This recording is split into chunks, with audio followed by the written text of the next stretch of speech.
ਤੁਸੀਂ ਵੇਖ ਰਹੇ ਹੋ ਟੀਵੀ ਪੰਜਾਬੀ ਦੁਨੀਆ ਪ੍ਰਾਈਮ ਟਾਈਮ ਸ਼ੋਅ ਲੈ ਕੇ ਅਸੀਂ ਤੁਹਾਡੀ ਸੇਵਾ 'ਚ ਹਾਜ਼ਰ ਹੋ ਗਏ ਜੀ। ਮੈਂ ਹਰਜੀਤ ਸਿੰਘ ਗਿੱਲ ਟੋਰਾਂਟੋ ਸਟੂਡੀਓ ਤੋਂ, ਮੇਰੇ ਨਾਲ ਚੰਡੀਗੜ੍ਹ ਸਟੂਡੀਓ ਤੋਂ ਹਰ ਰੋਜ਼ ਦੀ ਤਰ੍ਹਾਂ ਜੁੜ ਗਏ ਨੇ ਜਰਨਲਿਸਟ ਨੇ ਸੁਸ਼ੀਲ ਦਸਾਂਝ ਹਰੀ।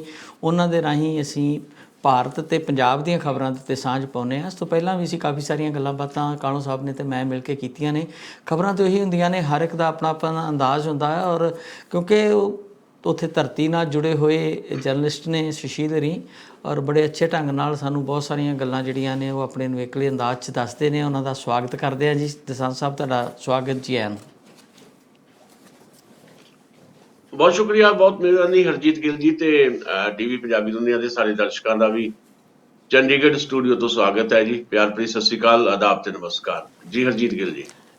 ਦਸਾਂਝ ਸਾਹਿਬ, ਇੱਕ ਪਹਿਲੀ ਖਬਰ ਤਾਂ ਮੈਂ ਤੁਹਾਡੇ ਨਾਲ ਸਾਂਝੀ ਕਰਨੀ ਚਾਹੁੰਦਾ ਹਾਂ। ਆਮ ਆਦਮੀ ਪਾਰਟੀ ਨੇ ਇੱਕ ਥੋੜ੍ਹਾ ਜਿਹਾ ਅੱਜ ਦੇ ਉੱਤੇ ਜਿੱਤ ਪ੍ਰਾਪਤ ਕੀਤੀ ਸੀ ਚੰਡੀਗੜ੍ਹ ਦੇ ਵਿੱਚ, ਅਤੇ ਹੁਣ ਖਬਰਾਂ ਆਉਣੀਆਂ ਸ਼ੁਰੂ ਹੋ ਗਈਆਂ ਨੇ ਕਿ ਬੀਜੇਪੀ ਉਹੀ ਖੇਡ ਖੇਡਣਾ ਸ਼ੁਰੂ ਕਰ ਚੁੱਕੀ ਆ ਜਿਹੜੀ ਗੋਆ 'ਚ ਖੇਡੀ ਸੀ, ਮੇਘਾਲਿਆ 'ਚ ਖੇਡੀ ਸੀ। ਔਰ ਜਿਹੜੇ ਲੋਕ ਜਿੱਤੇ ਨੇ ਆਮ ਆਦਮੀ ਪਾਰਟੀ ਦੇ ਟਿਕਟ ਦੇ ਉੱਤੇ, ਮੈਨੂੰ ਇਹ ਵੀ ਦੱਸਿਆ ਜਾ ਰਿਹਾ ਸੀ ਕੋਈ ਦੋਸਤਾਂ ਵੱਲੋਂ ਚੰਡੀਗੜ੍ਹੋਂ ਕਿ ਆਮ ਆਦਮੀ ਪਾਰਟੀ ਨੇ ਕੋਈ ਬਹੁਤ ਜ਼ਿਆਦਾ ਮਿਹਨਤ ਨਹੀਂ ਕੀਤੀ। ਜਿਹੜਾ ਮਾਹੌਲ ਬਣਿਆ ਸੀਗਾ ਕਿਸਾਨਾਂ ਦੀ ਮੂਵਮੈਂਟ ਦਾ ਕਰਕੇ, ਚੌਂਕਾਂ ਚੌਰਾਹਿਆਂ 'ਚ ਖੜੇ ਹੋਣ ਦਾ, ਉਹਦਾ ਕਰਕੇ ਮੈਂ ਗੱਲ ਹੁਣੇ ਕਾਲੋ ਸਾਹਿਬ ਨਾਲ ਵੀ ਕਰਕੇ ਹਟਿਆ। ਵੈਸੇ ਤਾਂ ਦੁਹਰਾਓ ਹੀ ਆ, ਪਰ ਤੁਸੀਂ ਕਿਉਂਕਿ ਚੰਡੀਗੜ੍ਹ ਬੈਠੇ ਹੋ, ਤੁਸੀਂ ਹੋਰ ਬਿਹਤਰ ਦੱਸ ਸਕਦੇ ਹੋ। ਅਤੇ ਉਹਦੇ ਵਿੱਚ ਕੁਝ ਕੈਂਡੀਡੇਟ ਜਿਹੜੇ ਆ ਉਹ ਆਪ ਮੁਹਾਰੇ ਅੱਗੇ ਆਏ ਸੀ ਕਿ ਸਾਨੂੰ ਟਿਕਟ ਦਿੱਤਾ ਜਾਵੇ, ਜਿਨ੍ਹਾਂ 'ਚੋਂ ਜਿਵੇਂ ਉਹ ਸਰਦਾਰ ਢਾਬੇ ਵਾਲਾ ਨੌਜਵਾਨ ਮੁੰਡਾ ਦਮਨ ਦੀ ਗੱਲ ਕੀਤੀ ਜਾ ਰਹੀ ਹੈ, ਬਹੁਤ ਚਰਚਾ 'ਚ ਉਹ ਅੱਜ, ਕਿ ਉਹਨੇ ਮੇਅਰ ਰਵੀਕਾਂਤ ਨੂੰ ਹਰਾਇਆ। ਔਰ ਉਹ ਵਿਅਕਤੀ ਵੀ ਜਿਹੜੇ ਲੋਕ ਕਿਸਾਨ ਐਜੀਟੇਸ਼ਨ 'ਚ ਸਾਥ ਦੇ ਰਹੇ ਸੀ, ਉਹਨਾਂ ਦਾ ਸਾਥੀ ਸੀਗਾ।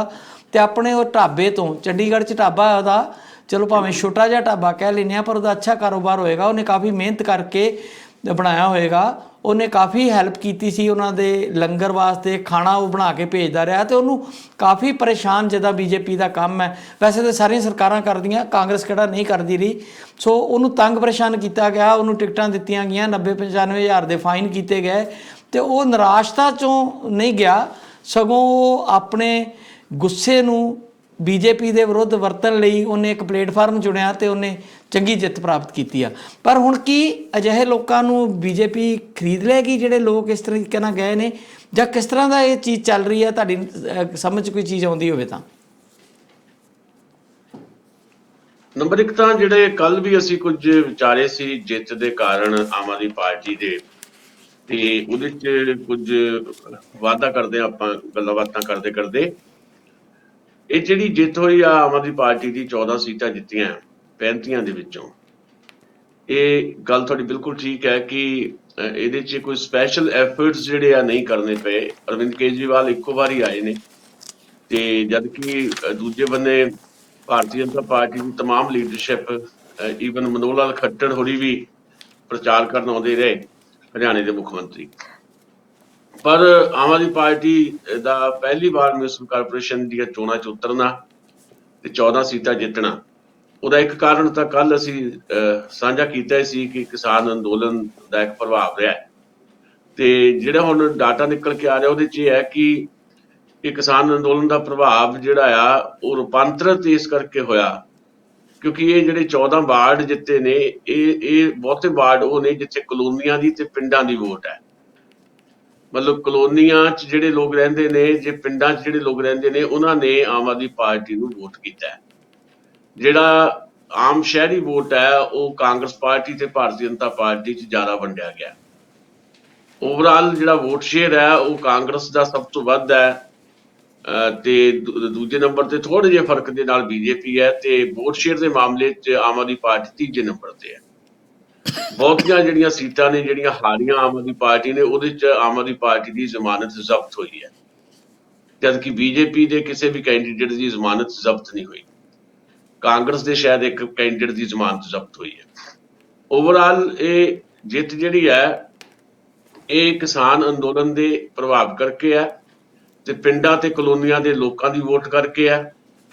ਤੇ ਇਹਨੂੰ ਜਿਸ ਤਰ੍ਹਾਂ ਲੈ ਰਹੇ ਨੇ ਅਰਵਿੰਦ ਕੇਜਰੀਵਾਲ ਜਾਂ ਉਹਨਾਂ ਦੀ ਟੀਮ, ਵੀ ਪੰਜਾਬ ਦੇ ਵਿੱਚ ਵੀ ਇਹ ਸਾਰਾ ਕੁਝ ਇਸੇ ਤਰ੍ਹਾਂ ਇੰਪੋਜ਼ ਹੋਏਗਾ, ਇਹਦੇ ਤੇ ਅੱਗੇ ਜਾ ਕੇ ਗੱਲ ਕਰਾਂਗੇ, ਉਹ ਬੜੇ ਵੱਡੇ ਭੁਲੇਖੇ 'ਚ ਨੇ।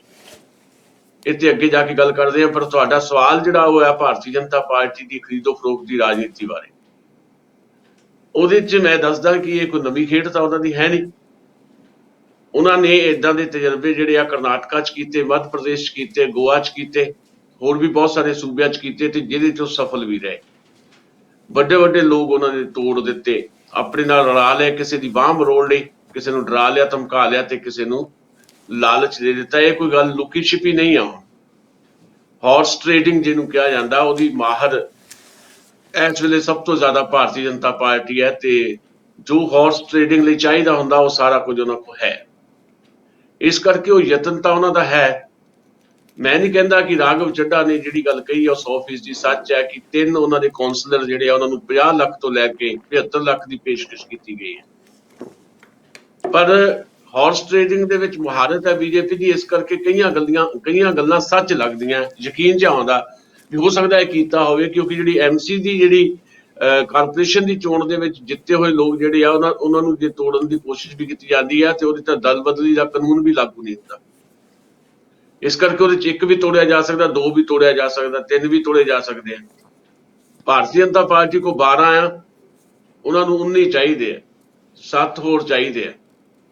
ਹਾਲ ਫਿਲਹਾਲ ਵੈਸੇ ਜੋ ਸਰਕਮਸਟੈਂਸਸ ਹੈ ਉਹਦੇ 'ਚ ਭਾਰਤੀ ਜਨਤਾ ਪਾਰਟੀ ਵੀ ਤੇ ਕਾਂਗਰਸ ਵੀ ਤੇ ਖੁਦ ਆਮ ਆਦਮੀ ਪਾਰਟੀ ਵੀ ਇਹ ਨਹੀਂ ਚਾਹੇਗੀ ਵੀ ਪੰਜਾਬ ਦੀਆਂ ਚੋਣਾਂ ਮੁਕੰਮਲ ਹੋਣ ਤੱਕ ਮੇਅਰ ਦੀ ਜਿਹੜੀ ਚੋਣ ਹੋ ਜਾਏ ਜਾਂ ਮੇਅਰ ਬਣਾ ਲਿਆ ਜਾਏ। ਕਿਉਂਕਿ ਸਭ ਤੋਂ ਜ਼ਿਆਦਾ ਸੀਟਾਂ ਜੇ ਉਹਦੇ ਕੋਲ ਆਮ ਆਦਮੀ ਪਾਰਟੀ ਕੋ ਆ 14 ਤੇ ਉਹਨੂੰ 5 ਚਾਹੀਦੇ ਆ ਤੇ ਉਹ 5 ਉਹ ਕਾਂਗਰਸ ਨਾਲ ਗੱਠਜੋੜ ਕਰਕੇ ਉਹਨਾਂ ਨੂੰ ਸੀਨੀਅਰ ਡਿਪਟੀ ਮੇਅਰ ਦੇ ਕੇ ਆਪ ਆਪਣਾ ਮੇਅਰ ਬਣਾ ਕੇ ਜਿਹੜਾ ਆ ਉਹ ਬੀਜੇਪੀ ਨੂੰ ਸੱਤਾ ਤੋਂ ਦੂਰ ਰੱਖ ਸਕਦੇ ਆ। ਪਰ ਜੇ ਉਹਨਾਂ ਨੇ ਇਹ ਕੀਤਾ ਤਾਂ ਫਿਰ ਉਹਨਾਂ ਨੂੰ ਪੰਜਾਬ 'ਚ ਜਵਾਬ ਦੇਣੇ ਔਖੇ ਹੋ ਜਾਣਗੇ ਕਿ ਤੁਸੀਂ ਚੰਡੀਗੜ੍ਹ 'ਚ ਕੀ ਕਰਕੇ ਆਏ ਹੋ ਤਾਂ ਹੁਣ ਤੁਸੀਂ ਕਿਹਦੇ ਖਿਲਾਫ ਲੜਨ ਦੀਆਂ ਗੱਲਾਂ ਕਰਦੇ ਹੋ। ਇਸ ਕਰਕੇ ਉਹ ਵੀ ਦੇਰੀ ਚਾਹੁੰਦੀ ਹੈ, ਕਾਂਗਰਸ ਵੀ ਦੇਰੀ ਚਾਹੁੰਦੀ ਹੈ। ਕਾਂਗਰਸ ਨੂੰ ਵੀ ਜਵਾਬ ਦੇਣਾ ਔਖਾ ਹੋ ਜਾਏਗਾ ਜੇ ਉੱਥੇ ਗੱਠਜੋੜ ਆਮ ਆਦਮੀ ਪਾਰਟੀ ਨਾਲ ਕਰਦੇ ਆ। ਬੀਜੇਪੀ ਨੂੰ ਵੀ ਜੇ ਉਹ ਹਾਰਸ ਟ੍ਰੇਡਿੰਗ ਕਰਦੀ ਹੈ ਵੱਡੇ ਪੱਧਰ ਦੇ ਉੱਤੇ ਤਾਂ ਫਿਰ ਉਹਨਾਂ ਲਈ ਮੁਸ਼ਕਲ ਹੋਏਗੀ ਕਿ ਉਹਨਾਂ ਦਾ ਜਿਹੜਾ ਕਰੈਕਟਰ ਜਿਹੜਾ ਬਣ ਗਿਆ ਉਹ ਹੋਰ ਪੱਕਾ ਹੋਏਗਾ। ਭਾਵੇਂ ਦੀ ਪ੍ਰਵਾਹ ਬੀਜੇਪੀ ਬਿਲਕੁਲ ਨਹੀਂ ਕਰਦੀ, ਕਿਉਂਕਿ ਇਹ ਤਾਜ਼ੇ ਘਟਨਾਕ੍ਰਮ ਦੇ ਵਿੱਚ ਅਸੀਂ ਦੇਖਿਆ ਵੀ ਭੰਨ ਤੋੜ ਦੀ ਪੋਲਿਟਿਕਸ ਜਿਹੜੀ ਆ ਵੱਡੇ ਪੱਧਰ ਦੇ ਉੱਤੇ ਭਾਰਤੀ ਜਨਤਾ ਪਾਰਟੀ ਕਰ ਰਹੀ ਹੈ। ਉੱਤਰ ਪ੍ਰਦੇਸ਼ ਵੀ ਕਰ ਰਹੀ ਹੈ ਤੇ ਪੰਜਾਬ 'ਚ ਵੀ ਕਰ ਰਹੀ ਹੈ, ਬਾਕੀ ਸੂਬਿਆਂ 'ਚ ਵੀ ਕਰ ਰਹੀ ਹੈ। ਜੀ ਅੱਛਾ ਦੋਸਾਂਝ ਸਾਹਿਬ, ਦੂਜੀ ਜਿਹੜੀ ਗੱਲ ਅੱਜ ਕੱਲ੍ਹ ਥੋੜ੍ਹੀ ਜਿਹੀ ਚਰਚਾ 'ਚ ਆ, ਆਪਾਂ ਬਾਕੀ ਗੱਲਾਂ ਤੇ ਬਾਅਦ 'ਚ ਆਉਂਦੇ ਹਾਂ ਕਿ ਇਲੈਕਸ਼ਨ ਕਮਿਸ਼ਨ ਨੇ ਵੀ ਕੱਲ੍ਹ ਇੱਕ ਦਿਨ ਲੰਘਿਆ ਇੱਕ ਮੀਟਿੰਗ ਕਰਕੇ ਸਾਰਾ ਵਿਚਾਰ ਕੀਤਾ ਕਿ ਜਿਹੜੀਆਂ 5 ਸਟੇਟਾਂ 'ਚ ਹੋਣੀ ਆ ਚੋਣ, ਉਹਦੇ ਵਿੱਚ ਜਾਬਤਾ ਲਾਉਣ ਤੋਂ ਪਹਿਲਾਂ ਇੱਕ ਵਾਰ ਉਹਨਾਂ ਨੇ ਕਿਸਮ ਦਾ ਸਰਵੇ ਵਾਂਗੂ ਕੀਤਾ ਹੈ ਕਿ ਕੀ ਜਿਹੜਾ ਕੋਵਿਡ ਦਾ ਵੱਧ ਰਿਹਾ ਪ੍ਰਕੋਪ ਹੈ, ਫਿਰ ਲੱਗ ਰਿਹਾ ਹੈ ਕਿ ਓਮੀਕਰੋਨ ਦਾ ਖਤਰਾ ਵੱਧ ਰਿਹਾ, ਜਾਂ ਸ਼ੋਅ ਕਿੱਦਾਂ ਦਾ ਕੀਤਾ ਜਾ ਰਿਹਾ ਕਿ ਇੱਕ ਵਾਰੀ ਫਿਰ ਅਸੀਂ ਲੋਕਡਾਊਨ ਵਾਲੀ ਸਥਿਤੀ ਜਾ ਸਕਦੇ ਹਾਂ। ਅਤੇ ਉਹਨਾਂ ਨੇ ਇੱਕ ਹਾਲਾਤ ਨੂੰ ਵੇਖਦੇ ਹੋਏ, ਮੈਂ ਇਹ ਨਹੀਂ ਕਹਿੰਦਾ ਕਿ ਉਹ ਕਰੋਨਾ ਦੇ ਹਾਲਾਤ ਨੂੰ ਵੇਖਦੇ ਹੋਏ, ਸਿਆਸੀ ਕਾਰਨ ਵੀ ਹੋ ਸਕਦੇ ਨੇ, ਇਸ ਤਰ੍ਹਾਂ ਦਾ ਖਦਸ਼ਾ ਪ੍ਰਗਟ ਵੀ ਕੀਤਾ ਜਾ ਰਿਹਾ ਵੀ ਹੋ ਸਕਦਾ ਹੈ ਕਿ ਸਰਕਾਰ ਇਸ ਵੇਲੇ ਥੋੜ੍ਹੀ ਜਿਹੀ ਬੀਜੇਪੀ ਦੀ ਸਹਿਜ ਨਾ ਹੋਵੇ ਕਿ ਉਹ ਯੂਪੀ 'ਚ ਖਾਸ ਕਰਕੇ ਜਿਹੜੀ ਆ ਉਹ ਜਿੱਤ ਸਕੇ, ਅਤੇ ਉਹ ਥੋੜ੍ਹਾ ਜਿਹਾ ਸਮਾਂ ਮੰਗਦੇ ਹੋਣ, ਸਮਾਂ ਚਾਹੁੰਦੇ ਹੋਣ, ਅਤੇ ਇਹਨੂੰ ਉਹ ਚੋਣਾਂ ਨੂੰ ਅੱਗੇ ਟਾਲਣ ਦੀ ਕੋਈ ਸੰਭਾਵਨਾ ਨਜ਼ਰ ਆਉਂਦੀ ਹੈ ਤੁਹਾਨੂੰ? ਦੇਖੋ, 2 ਗੱਲਾਂ ਹੋਈਆਂ ਪਿਛਲੇ ਦਿਨਾਂ ਦੇ ਵਿੱਚ। ਨੰਬਰ 1 ਤਾਂ ਕਦੀ ਵੀ ਪੀਐਮ ਆਫਿਸ ਦੇ ਵਿੱਚ ਕਦੇ ਵੀ ਚੋਣ ਕਮਿਸ਼ਨ ਨੂੰ ਤਲਮਦੀ ਕੀਤਾ ਜਾਂਦਾ। ਪਿਛਲੇ ਦਿਨਾਂ ਦੇ ਵਿੱਚ ਚੋਣ ਕਮਿਸ਼ਨ ਨੂੰ ਉੱਥੇ ਬੁਲਾਇਆ ਗਿਆ ਤੇ ਉਹਦੇ ਤੇ ਕਾਫੀ ਚਰਚਾ ਵੀ ਹੋਈ ਕਿ ਇਹ ਕੀ ਗੱਲ ਬਣੀ ਬਈ ਚੋਣ ਕਮਿਸ਼ਨ ਨੂੰ ਜਿਹੜਾ ਉੱਥੇ ਪੀਐਮਓ ਦੇ ਵਿੱਚ ਤਲਬ ਕੀਤਾ ਗਿਆ, ਉੱਥੇ ਕੀ ਗੱਲਾਂ ਬਾਤਾਂ ਹੋਈਆਂ ਕੀ ਨਹੀਂ। ਪਹਿਲਾਂ ਤਾਂ ਨਾ ਕੀਤੀ ਜਾਣ ਤੋਂ ਸੁਸ਼ੀਲ ਚੰਦਰਾ ਹੈਗੇ ਨੇ ਮੁੱਖ ਚੋਣ ਕਮਿਸ਼ਨ, ਬਾਅਦ ਚੋਂ ਗਏ। ਉੱਥੇ ਕੀ ਉਹਨਾਂ ਦੀਆਂ ਗੱਲਾਂ ਹੋਈਆਂ ਕੀ ਨਹੀਂ ਗੱਲਾਂ ਹੋਈਆਂ, ਕੋਈ ਬੰਦ ਕਮਰੇ ਮੀਟਿੰਗ ਦੇ ਵਿੱਚ ਇਹ ਤਾਂ ਗੱਲ ਬਾਹਰ ਨਹੀਂ ਆਈ। ਪਰ ਉਸ ਤੋਂ ਬਾਅਦ ਜਿਹੜੀ ਬਕਾਇਦਾ ਮੀਟਿੰਗ ਹੋਈ ਆ ਚੋਣ ਕਮਿਸ਼ਨ ਦੇ ਅਧਿਕਾਰੀਆਂ ਦੀ, ਤੇ ਉਹਨਾਂ ਨੇ ਸਾਰਿਆਂ ਨਾਲ ਜਿਹੜੀ ਚਰਚਾ ਕੀਤੀ ਆ ਉਹਦੇ ਚੋਂ ਨਿਕਲ ਕੇ ਇਹ ਆਇਆ ਵੀ ਉਹਨਾਂ ਨੇ ਪਹਿਲਾਂ ਇਹ ਗੱਲ ਕਹੀ ਹੈ ਕਿ ਜਿਹੜੀਆਂ ਵੱਡੀਆਂ ਚੋਣ ਰੈਲੀਆਂ ਆ ਉਹਨਾਂ ਤੇ ਪਾਬੰਦੀ ਲਾਉਣ ਦੀ ਜ਼ਰੂਰਤ ਹੈ, ਕਿਉਂਕਿ ਕਰੋਨਾ ਦਾ ਨਵਾਂ ਵੈਰੀਐਂਟ ਜਿਹੜਾ ਆ ਬੜੀ ਤੇਜ਼ੀ ਨਾਲ ਫੈਲ ਰਿਹਾ ਤੇ ਖਤਰੇ ਵੱਧ ਗਏ ਨੇ। ਬਹੁਤ ਸਾਰੇ ਸੂਬਿਆਂ ਨੇ ਨਾਈਟ ਕਰਫਿਊ ਲਾ ਦਿੱਤਾ ਹੈ ਤੇ ਚੋਣਾਂ ਵਾਲੇ ਸੂਬਿਆਂ ਦੇ ਵਿੱਚ ਵੀ ਜਿਹੜਾ ਵੱਡੀਆਂ ਰੈਲੀਆਂ ਉਹਨਾਂ ਤੇ ਪਾਬੰਦੀ ਲਾਉਣ ਦੀ ਗੱਲ ਥੋੜੀ ਨਿਕਲ ਕੇ ਆਈ ਹੈ। ਔਰ ਮੈਨੂੰ ਲੱਗਦਾ ਹੈ ਕਿ ਇਹ ਸ਼ਾਇਦ ਸਟੈਪ ਬਾਈ ਸਟੈਪ ਹੈ। ਪਹਿਲਾਂ ਇਸ ਤਰ੍ਹਾਂ ਦਾ ਇੱਕ ਮਾਹੌਲ ਬਣਾਇਆ ਜਾਏਗਾ ਤੇ ਪਰ ਆਪਾਂ ਨੂੰ ਵੀ ਪਤਾ ਹੈ ਕਿ ਵੱਡੀਆਂ ਚੋਣ ਰੈਲੀਆਂ ਤੋਂ ਬਿਨਾਂ ਤਾਂ ਨਰਿੰਦਰ ਮੋਦੀ ਹੋਰਾਂ ਦਾ ਗੁਜ਼ਾਰਾ ਨਹੀਂ ਹੈਗਾ।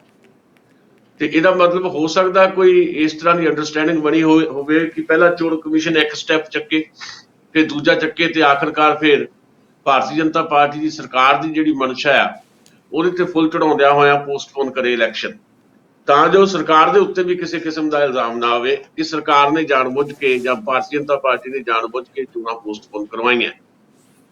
ਦੇਖੋ, ਸਾਡੇ ਅੱਜ ਕੱਲ੍ਹ ਸੰਕਟ ਦੀਆਂ ਸਥਿਤੀਆਂ ਜਿਹੜੀਆਂ ਹੁੰਦੀਆਂ ਉਹਦੇ 'ਚ ਇੱਕ ਨਵੀਂ ਗੱਲ ਆ ਗਈ ਹੈ ਕਿ ਸੰਕਟ ਨੂੰ ਵੀ ਆਪਣੇ ਪੱਖ ਦੇ ਵਿੱਚ ਵਰਤਣ ਦੀ ਮੁਹਾਰਤ ਸਾਡੇ ਸਿਆਸਤਦਾਨਾਂ ਨੇ ਹਾਸਲ ਕਰ ਲਈ ਹੈ। ਜੇ ਕਰੋਨਾ ਵਾਇਰਸ ਆ ਗਿਆ ਉਹਨੂੰ ਕਿੱਦਾਂ ਆਪਣੇ ਹੱਕ 'ਚ ਵਰਤਣਾ, ਕਿੱਦਾਂ ਸ਼ਾਹੀਨ ਬਾਗ ਦਾ ਮੋਰਚਾ ਪੁੱਟਣਾ। ਉਹ ਵੱਖਰੀ ਗੱਲ ਹੈ ਕਿ ਕਿਸਾਨ ਅੰਦੋਲਨ ਦੇ ਟੈਂਟ ਨਹੀਂ ਉਖਾੜੇ ਜਾ ਸਕੇ, ਪਰ ਕਰੋਨਾ ਦੇ ਹਵਾਲੇ ਦੇ ਨਾਲ ਹੀ ਸ਼ਾਹੀਨ ਬਾਗ ਦਾ ਮੋਰਚਾ ਉਖਾੜ ਦਿੱਤਾ ਗਿਆ। ਕਿੱਦਾਂ ਕਰੋਨਾ ਵਾਇਰਸ ਨੂੰ ਆਪਣੇ ਢੰਗ ਦੇ ਨਾਲ ਯੂਜ਼ ਕਰਨਾ ਉਹ ਕੀਤਾ ਟੂਲ ਦੇ ਤੌਰ ਦੇ ਉੱਤੇ। ਹੁਣ ਓਮਿਕਰੋਨ ਵੈਰੀਐਂਟ ਨੂੰ ਵੀ ਇਹ ਨਹੀਂ ਹੈ ਕਿ ਕੋਈ ਵੈਰੀਐਂਟ ਹੈ ਨਹੀਂ, ਬੜੇ ਵੈਰੀਐਂਟ ਆਉਂਦੇ ਆ, ਆਉਣਗੇ ਹਾਲੇ। ਜਿਹੜੇ ਬਿਜ਼ਨਸ ਹੈ ਪਿੱਛੇ ਉਹ ਇੱਕ ਵੱਖਰਾ ਮਾਮਲਾ ਹੈ, ਪਰ ਏਦਾਂ ਦੇ ਜਿਹੜੇ ਵੈਰੀਐਂਟ ਜਿਹੜੇ ਆ ਰਹੇ ਉਹਨੂੰ ਪੋਲੀਟੀਕਲੀ ਟੂਲ ਦੇ ਤੌਰ ਤੇ ਯੂਜ਼ ਕਰਨਾ, ਉਹ ਭਾਰਤ ਦੇ ਵਿੱਚ ਜਿਹੜਾ ਆ ਉਹ ਸਿਆਸਤਦਾਨ ਜਿਹੜੇ ਆ ਖਾਸ ਤੌਰ ਤੇ ਸਦਾ ਜਿਹੜੇ ਬੈਠੇ ਲੋਕ ਆ ਉਹ ਕਰ ਰਹੇ ਨੇ, ਤੇ ਉਹ ਸਾਫ਼ ਦਿਖਾਈ ਦੇ ਰਿਹਾ। 5 ਸਟੇਟਾਂ ਦੇ ਵਿੱਚ ਬਹੁਤੀ ਆਦਰਸ਼ਕ ਸਥਿਤੀ ਨਹੀਂ ਹੈ ਭਾਰਤੀ ਜਨਤਾ ਪਾਰਟੀ ਦੀ, ਜੋ ਸਾਡੇ ਕੋਲ ਜਾਣਕਾਰੀ ਹੈ। ਪੰਜਾਬ ਦੇ ਵਿੱਚ ਵੀ ਬੜਾ ਯਤਨ ਕੀਤਾ, ਪਰ ਉਹਦੇ ਬਾਵਜੂਦ ਪੰਜਾਬ ਦੇ ਵਿੱਚ ਹਾਲੇ ਤੱਕ ਭਾਵੇਂ ਵੱਡੇ ਚਿਹਰੇ ਭਾਰਤੀ ਜਨਤਾ ਪਾਰਟੀ ਆਪਣੇ ਸ਼ਾਮਲ ਕਰਵਾ ਰਹੀ ਹੈ, ਪਰ ਲੋਕਾਂ ਦੀ ਮਾਨਸਿਕਤਾ ਦੇ ਵਿੱਚ ਹਾਲੇ ਤੱਕ ਭਾਰਤੀ ਜਨਤਾ ਪਾਰਟੀ ਵਾਸਤੇ ਕੋਈ ਜਗ੍ਹਾ ਨਹੀਂ ਹੈ। ਕਿਸੇ ਇੱਕ ਵੱਡੇ ਲੀਡਰ ਦਾ, ਕਿਸੇ ਕਾਂਗਰਸੀ ਦਾ, ਰਾਣਾ ਸੋਢੀ ਦਾ, ਕਿਸੇ ਫਤਿਹ ਜੰਗ ਬਾਜਵਾ ਦਾ, ਕਿਸੇ ਬਲਵਿੰਦਰ ਲਾਡੀ ਦਾ ਭਾਰਤੀ ਜਨਤਾ ਪਾਰਟੀ 'ਚ ਜਾਣਾ ਜਿਹੜਾ ਹੈ ਉਹ ਬਹੁਤ ਵੱਡੀਆਂ ਘਟਨਾਵਾਂ ਲੱਗਦਾ ਹੈ, ਪਰ ਲੋਕ ਉਹਨਾਂ ਨਾਲ ਚਲੇ ਜਾਣਗੇ, ਭਾਰਤੀ ਜਨਤਾ ਪਾਰਟੀ ਨੂੰ ਵੋਟ ਕਰਨਗੇ। ਏਦਾਂ ਦੀ ਸਿਚੁਏਸ਼ਨ ਘੱਟੋ ਘੱਟ ਮੈਂ ਨਹੀਂ ਸੋਚਦਾ ਵੀ ਧਰਾਤਲ ਤੇ ਹੱਲ ਹੈਗੀ ਹੈ। ਇਸ ਕਰਕੇ ਪੰਜਾਬ ਵੀ ਹੈ ਤੇ ਉੱਤਰ ਪ੍ਰਦੇਸ਼ ਵੀ ਹੈ। ਉੱਤਰ ਪ੍ਰਦੇਸ਼ ਦੇ ਵਿੱਚ ਜਿਹੜੇ ਉਹਨਾਂ ਦੇ ਇੰਟਰਨਲ ਸਰਵੇ ਹੈ, ਉਹ ਸਰਵੇ ਵੀ ਦਰਸਾਉਂਦੇ ਆ ਕਿ ਭਾਰਤੀ ਜਨਤਾ ਪਾਰਟੀ ਬਹੁਤ ਵੱਡੇ ਨੁਕਸਾਨ 'ਚ ਹੈ। ਤੋ ਨੁਕਸਾਨ ਨੂੰ ਫਾਇਦੇ 'ਚ ਬਦਲਣ ਵਾਸਤੇ ਕੁਝ ਸਮਾਂ ਚਾਹੀਦਾ ਹੋਏਗਾ। ਸੋ ਮੈਂ ਨਹੀਂ ਇਹ ਕਹਿੰਦਾ ਕਿ ਏਦਾਂ ਹੀ ਹੋਣਾ ਆ, ਪਰ ਇਹਦੀ ਪੋਸੀਬਿਲਿਟੀ ਹੈ ਵੀ ਇਲੈਕਸ਼ਨਸ ਜਿਹੜੀਆਂ 2 ਮਹੀਨੇ 3 ਮਹੀਨੇ 4 ਮਹੀਨੇ ਪੋਸਟਪੋਨ ਕਰਵਾ ਦਿੱਤੀਆਂ ਜਾਣ, ਕਰੋਨਾ ਦਾ ਜਿਹੜਾ ਨਵਾਂ ਵੈਰੀਐਂਟ ਹੈ ਉਹਦਾ ਹਵਾਲਾ ਦੇ ਕੇ ਜਾਂ ਉਹਦਾ ਝੁੱਡਲੂ ਦਿਖਾ ਕੇ। ਜੀ ਅੱਛਾ, ਤੁਸੀਂ ਸਰਵੇ ਦੀ ਗੱਲ ਕੀਤੀ ਆ, ਉਹ ਤੇ ਪਾਰਟੀ ਦਾ ਅੰਦਰੂਨੀ ਸਰਵੇ ਹੋਣਾ ਆ। ਮੈਂ ਪਿੱਛੇ ਵੀ ਇੱਕ ਦਿਨ ਸਵਾਲ ਉਠਾਇਆ ਸੀਗਾ ਕਿ ਬਾਰ-ਬਾਰ ਸੀ ਵੋਟਰ ਵਾਲੇ ਸਰਵੇ ਕਰ ਰਹੇ ਆ। ਇੱਕ ਸਰਵੇ ਫੇਰ ਆ ਗਿਆ ਉਹਨਾਂ ਦਾ, ਨਵੰਬਰ ਦੇ ਵਿੱਚ ਆਇਆ ਸੀ ਅਖੀਰ ਜਿਹੇ 'ਚ ਸਰਵੇ। ਉਹਦੇ ਵਿੱਚ ਉਹ ਦੱਸ ਰਹੇ ਸੀ ਕਿ ਜਿਹੜੀ ਆਮ ਆਦਮੀ ਪਾਰਟੀ ਆ ਉਹ 47 ਤੋਂ ਲੈ ਕੇ 53 ਸੀਟਾਂ ਲੈ ਸਕਦੀ ਆ, ਜਿੱਤ ਸਕਦੀ ਆ। ਤੇ ਹੁਣ ਦੇ ਸਰਵੇ 'ਚੋਂ ਕਹਿ ਰਹੇ ਆ ਕਿ 50 ਤੋਂ 56 ਸੀਟਾਂ ਦਾ ਮਤਲਬ, ਯਾਨੀ ਕਿ ਕਾਫੀ ਉਹਨਾਂ ਨੂੰ ਫਾਇਦਾ ਹੋ ਗਿਆ ਇੱਕ ਮਹੀਨੇ 'ਚ ਕਾਂਗਰਸ ਦੀ ਜੋ ਹਾਲਾਤ ਹੈ ਉਹਨੂੰ ਵੇਖਦੇ ਹੋਏ। ਪਿਛਲੀ ਵਾਰ ਉਹਨਾਂ ਕਿਹਾ ਸੀ ਕਿ ਕਾਂਗਰਸ 42 ਤੋਂ 50 ਲਏਗੀ, ਤੇ ਅੱਜ ਕਹਿ ਰਹੇ ਆ ਕਿ ਉਹ 39 ਤੋਂ 50 ਤੱਕ ਸਿਮਟ ਗਈ ਆ। ਤੇ ਅਕਾਲੀ ਦਲ ਦੀ ਪੋਜੀਸ਼ਨ ਵੀ ਕੋਈ ਚੰਗੀ ਨਹੀਂ ਦਿਖਾ ਰਹੇ। 16 ਤੋਂ 24 ਪਹਿਲਾਂ ਦੱਸੀਆਂ ਸੀ, ਹੁਣ 17 ਤੋਂ 23 ਦੱਸ ਰਹੇ ਆ। ਤੇ ਮੈਨੂੰ ਇੱਕ ਹੈਰਾਨੀ ਹੋਈ ਆ ਕਿ ਬੀਜੇਪੀ ਦੀ ਹਾਲਤ ਜਿਹੜੀ ਆ, ਪਹਿਲਾਂ ਇਹ 0 ਤੋਂ 1 ਦੱਸੀ ਸੀ, ਹੁਣ 3 ਤੱਕ ਜਾਣ ਦੀ ਸੰਭਾਵਨਾ ਆ। ਪਰ ਕਿਸਾਨ ਜਥੇਬੰਦੀਆਂ ਦੇ ਦਖਲ ਦਾ ਕੋਈ ਉਹਨਾਂ ਨੇ ਮੇਰੇ ਖਿਆਲ ਨੋਟਿਸ ਨਹੀਂ ਲਿਆ, ਜਾਂ ਇਹ ਸਰਵੇ ਕੁਝ ਦਿਨ ਪਹਿਲਾਂ ਹੋਇਆ ਹੋਏਗਾ। ਜਿਹੜੇ ਕੁੱਲ ਮਿਲਾ ਕੇ ਬਾਕੀ ਦਲ ਨੇ ਉਹਨਾਂ ਨੂੰ 1 ਸੀਟ ਜਾਂਦੀ ਦਿਖਾ ਰਹੇ ਆ। ਉਹ ਪਹਿਲਾਂ ਤਾਂ ਮੇਰਾ ਸਵਾਲ ਇਹ ਹੈ ਕਿ ਸਰਵੇ ਬਾਰ-ਬਾਰ ਕਰਾ ਕੌਣ ਰਿਹਾ ਹੈ, ਕਿਹਦੇ ਹਿੱਤ 'ਚ ਨੇ ਕਿ ਹਰ ਵਾਰੀ ਆਮ ਆਦਮੀ ਪਾਰਟੀ ਨੂੰ ਜਿਤਾਉਣ ਦੀ ਕਵਾਇਦ ਕਰ ਰਹੇ ਆ? ਕੋਈ ਮਤਲਬ ਜਿਹਦਾ ਇੱਕ ਮੈਨੇਜਮੈਂਟ ਦਾ ਹਿੱਸਾ ਆ ਕਿ ਕੀ ਆ? ਕੀ ਪਹਿਲਾਂ ਹਾਈਪ ਕ੍ਰੀਏਟ ਕਰਕੇ ਆਮ ਆਦਮੀ ਪਾਰਟੀ ਦੀ ਫਿਰ ਕੋਈ ਗੇਮ ਖੇਡਣੀ ਆ, ਜਾਂ ਸੱਚੀ ਮੁੱਚੀ ਆਮ ਆਦਮੀ ਪਾਰਟੀ ਇਹ ਪੈਸੇ ਖਰਚ ਕੇ ਕਰਵਾ ਰਹੀ ਆ, ਜਾਂ ਇਹਦੇ ਪਿੱਛੇ ਕੌਣ ਆ ਤੇ ਇਹਦਾ ਕਿਹਨੂੰ ਕੀ ਲਾਭ ਹੋ ਰਿਹਾ? ਦੇਖੋ, ਨੰਬਰ 1 ਹੈ ਵੀ ਸਰਵੇ ਜਿਹੜੇ ਵੀ ਅੱਜ ਕੱਲ੍ਹ ਉਹ ਮੈਨੇਜ ਕੀਤੇ ਜਾਂਦੇ, ਆਪਾਂ ਨੂੰ ਇਸ ਗੱਲ ਦਾ ਪਤਾ ਕਿ ਸਰਵੇ ਬਹੁਤ ਘੱਟ ਹੈ ਜਿਹੜੇ ਸੱਚਮੁੱਚ ਸੱਚ ਤੇ ਆਧਾਰਿਤ ਹੈ, ਧਰਾਤਲ ਤੇ ਆਧਾਰਿਤ ਹੈ। ਇਸ ਕਰਕੇ ਪਿਛਲੇ ਲੰਬੇ ਸਮੇਂ ਤੋਂ ਜਿੰਨੇ ਵੀ ਸਰਵੇ ਆਉਂਦੇ ਆ ਉਹਨਾਂ ਨਤੀਜੇ ਕਈ ਵਾਰੀ ਉਹਦੇ ਤੋਂ ਉਲਟ ਆਉਂਦੇ ਆ। ਵੱਖਰੀ ਗੱਲ ਹੈ ਅੰਕੜਿਆਂ ਦੀ ਬਾਜ਼ੀਗਰੀ ਕਰਕੇ ਫਿਰ ਉਹ ਸਾਰੇ ਚੈਨਲ ਆਪਣੇ ਆਪਣੇ ਸਰਵੇ ਨੂੰ ਸੱਚ ਸਾਬਤ ਕਰਨ ਦੀ ਕੋਸ਼ਿਸ਼ ਕਰਦੇ ਆ, ਪਰ ਆਪਾਂ ਨੂੰ ਪਤਾ ਹੈ ਕਿ ਆਹ ਜਿਹੜਾ ਸਰਵੇ ਸੀ ਵੋਟਰ ਵਾਲਾ ਇਹ ਬਿਲਕੁਲ ਵੀ ਧਰਾਤਲ ਵਾਲਾ ਸਰਵੇ ਨਹੀਂ ਹੈ। ਇਸ ਤਰ੍ਹਾਂ ਦੀ ਹਾਲਤ ਬਿਲਕੁਲ ਪੰਜਾਬ 'ਚ ਨਹੀਂ ਹੈ। ਮੈਂ ਤਾਂ ਇਹ ਗੱਲ ਕਹਿੰਦਾ ਰਿਹਾ ਕਿ ਜਿਸ ਤਰ੍ਹਾਂ ਦੀ ਹਾਲਤ ਹੈ ਪੰਜਾਬ ਦੇ ਵਿੱਚ ਰਹੀ ਆ ਪਿਛਲੇ ਕੁਝ ਸਮੇਂ ਤੋਂ, ਜਦੋਂ ਸ਼ੁਰੂ 'ਚ ਇਲੈਕਸ਼ਨ ਦੀਆਂ ਐਕਟੀਵਿਟੀਜ਼ ਸ਼ੁਰੂ ਹੋਈਆਂ, ਕਿ ਜਿਹੜੀ ਆਮ ਆਦਮੀ ਪਾਰਟੀ ਹੈ ਉਹ ਆਪਣੀ ਪੁਰਾਣੀ ਪਰਫਾਰਮੈਂਸ ਵੀ ਦੁਹਰਾ ਨਹੀਂ ਸਕਦੀ ਤੇ ਇਹ ਉਹਨੂੰ ਸਰਕਾਰ ਬਣਾਉਣ ਤੱਕ ਲੈ ਕੇ ਜਾ ਰਹੇ ਆ। ਹੁਣ ਸਾਡੇ ਕੋਲ ਇਹਦਾ ਕੋਈ ਤੱਥ ਨਹੀਂ ਹੈ, ਵੀ ਅਸੀਂ ਤਾਂ ਅੰਦਾਜ਼ੇ ਲਾ ਸਕਦੇ ਹਾਂ ਵੀ ਕਿਸੇ ਵੋਟਰ ਜਿਹੜਾ ਲਗਾਤਾਰ ਆਮ ਆਦਮੀ ਪਾਰਟੀ ਨੂੰ ਜਿਤਾ ਰਿਹਾ ਹੈ।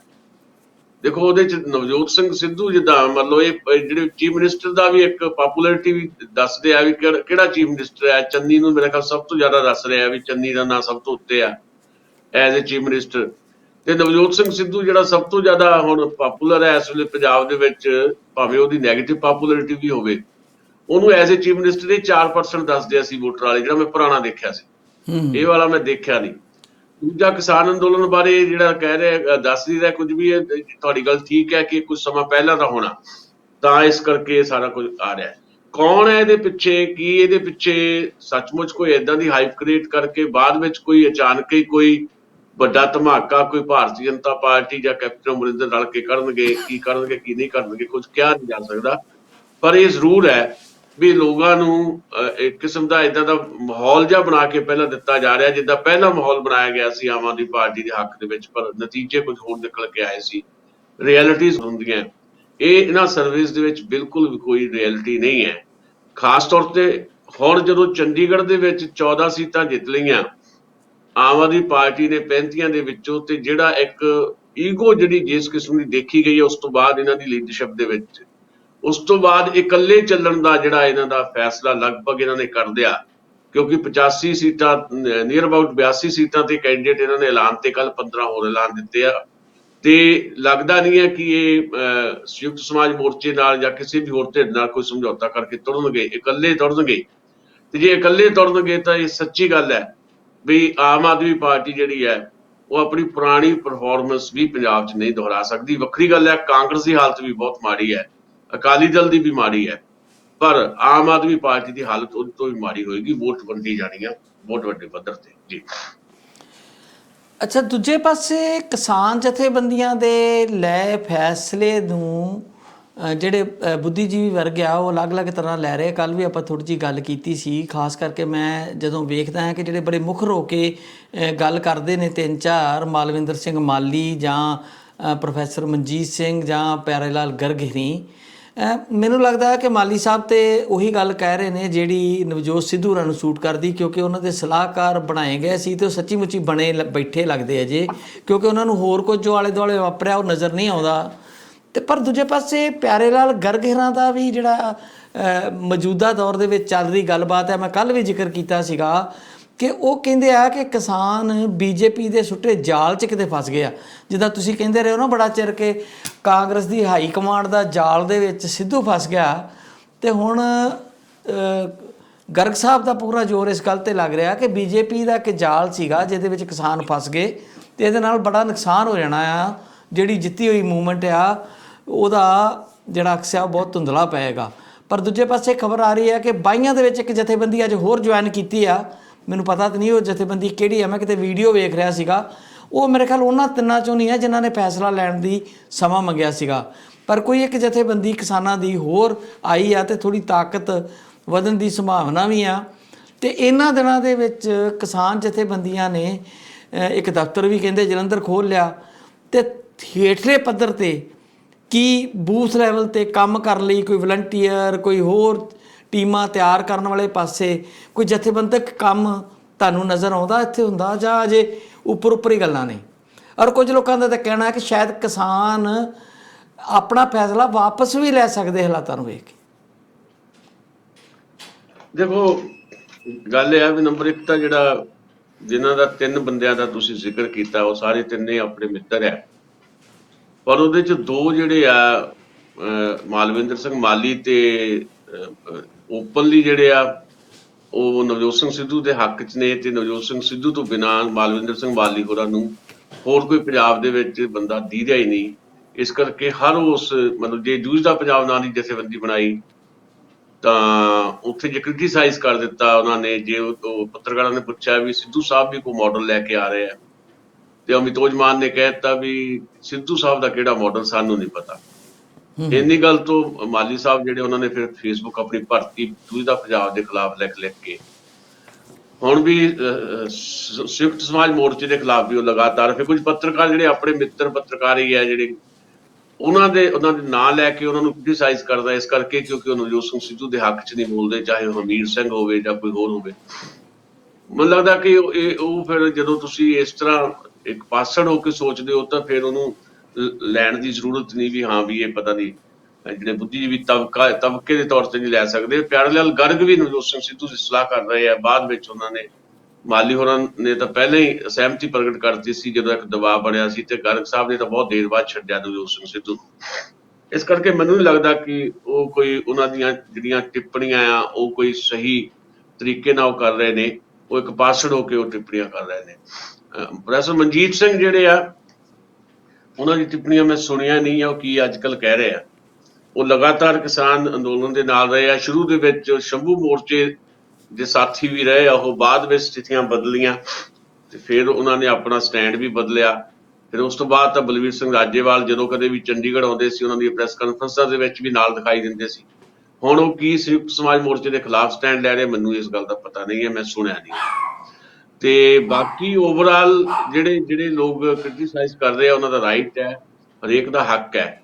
ਕੁਝ ਸੁਝਾਅ ਦੇ ਤੌਰ ਦੇ ਉੱਤੇ ਗੱਲ ਕਰ ਰਹੇ ਆ, ਵੀ ਕੁਝ ਸੁਝਾਅ ਦੇ ਰਹੇ ਨੇ, ਕੁਝ ਨਹੀਂ ਕਰ ਰਹੇ ਆ, ਤੇ ਉਹਨਾਂ ਦਾ ਆਪਣਾ ਹੱਕ ਹੈ। ਪਰ ਅਸੀਂ ਇਹ ਸਮਝਦੇ ਹਾਂ ਕਿ ਜੇ ਪੰਜਾਬ ਦੇ ਲੋਕਾਂ ਨੇ ਇੱਕ ਉਮੀਦ ਰੱਖੀ ਸੀ, ਜਦੋਂ ਇਹ ਹਾਲੇ ਮੋਰਚਾ ਬਣਾ ਕੇ ਚੋਣਾਂ 'ਚ ਉਤਰਨ ਦਾ ਐਲਾਨ ਨਹੀਂ ਸੀ ਕਰ ਰਹੇ, ਉਦੋਂ ਬਾਰ-ਬਾਰ ਸਾਰਾ ਪੰਜਾਬ ਰੌਲਾ ਪਾ ਰਿਹਾ ਸੀ ਕਿ ਕਿਸਾਨਾਂ ਨੂੰ ਬਦਲ ਬਣਨਾ ਚਾਹੀਦਾ। ਜੇ ਉਹਨਾਂ ਨੇ ਇੱਕ ਕੋਸ਼ਿਸ਼ ਕਰਨ ਵੀ ਹੈ, ਤੇ ਜੇ ਇੱਕ ਮੌਕਾ ਕੇਜਰੀਵਾਲ ਨੂੰ ਤੇ ਇੱਕ ਮੌਕਾ ਸੰਯੁਕਤ ਸਮਾਜ ਮੋਰਚੇ ਨੂੰ ਕਿਉਂ ਨਹੀਂ। ਇਸ ਕਰਕੇ ਮੈਨੂੰ ਲੱਗਦਾ ਥੋੜਾ ਪੋਜ਼ਿਟਿਵ ਜਿਹਾ ਨਜ਼ਰੀਆ ਸਾਨੂੰ ਇਹਦੇ ਤੇ ਰੱਖਣਾ ਚਾਹੀਦਾ।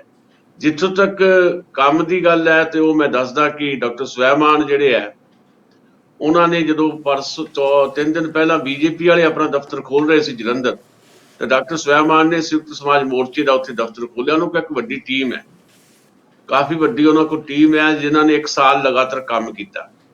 ਤੇ ਉਹ ਟੀਮ ਜਿਹੜੀ ਹੈ ਇਕੱਲੇ ਸਵੈਮਾਨ ਦੀ ਨਹੀਂ, ਸਗੋਂ ਸੰਯੁਕਤ ਸਮਾਜ ਮੋਰਚੇ ਤੇ ਸ਼ਾਮਲ ਜਿਹੜੀਆਂ ਕਿਸਾਨ ਜਥੇਬੰਦੀਆਂ ਉਹਨਾਂ ਦਾ ਵੀ ਇੱਕ ਸਮਰਪਿਤ ਕਾਡਰ ਹੈ। ਤੇ ਖਬਰਾਂ ਇਹ ਆ ਰਹੀਆਂ ਕਿ ਸਰਗਰਮੀਆਂ ਲਗਭਗ ਸਾਰੇ ਪੰਜਾਬ 'ਚ ਚੱਲ ਪਈਆਂ, ਪਰ ਇਹ ਕੰਮ ਬੜਾ ਵੱਡਾ ਹੈ। 117 ਕਿਉਂਕਿ ਸੰਭਾਵਨਾ ਹਾਲੇ ਵੀ ਹੈ ਕਿਤੇ ਨਾ ਕਿਤੇ ਤਾਲਮੇਲ ਦੀ ਆਮ ਆਦਮੀ ਪਾਰਟੀ ਨਾਲ। ਆਮ ਆਦਮੀ ਪਾਰਟੀ ਜਿਹੜੀ ਹੈ ਭਾਵੇਂ ਇਸ ਤਰ੍ਹਾਂ ਆਪਣੇ ਆਪ ਨੂੰ ਪੇਸ਼ ਕਰ ਰਹੀ ਹੈ ਕਿ ਸਾਨੂੰ ਹੁਣ ਕਿਸੇ ਦੀ ਜ਼ਰੂਰਤ ਨਹੀਂ, ਉਹਦਾ ਇੱਕ ਪ੍ਰੈਸ਼ਰ ਟੈਕਟਿਕਸ ਵੀ ਹੋ ਸਕਦਾ ਹੈ। ਕਿਉਂਕਿ ਖਬਰਾਂ ਇਹ ਸੀ ਕਿ 50 ਦੇ ਕਰੀਬ ਸੀਟਾਂ ਜਿਹੜੀਆਂ ਸੰਯੁਕਤ ਸਮਾਜ ਮੋਰਚਾ ਚਾਹੁੰਦਾ ਜੀ ਤਾਲਮੇਲ ਹੁੰਦਾ ਆਮ ਆਦਮੀ ਪਾਰਟੀ ਨਾਲ, ਤੇ ਅਰਵਿੰਦ ਕੇਜਰੀਵਾਲ ਇੰਨੀਆਂ ਸੀਟਾਂ ਦੇਣ ਦੇ ਪੱਖ 'ਚ ਨਹੀਂ ਹੈ।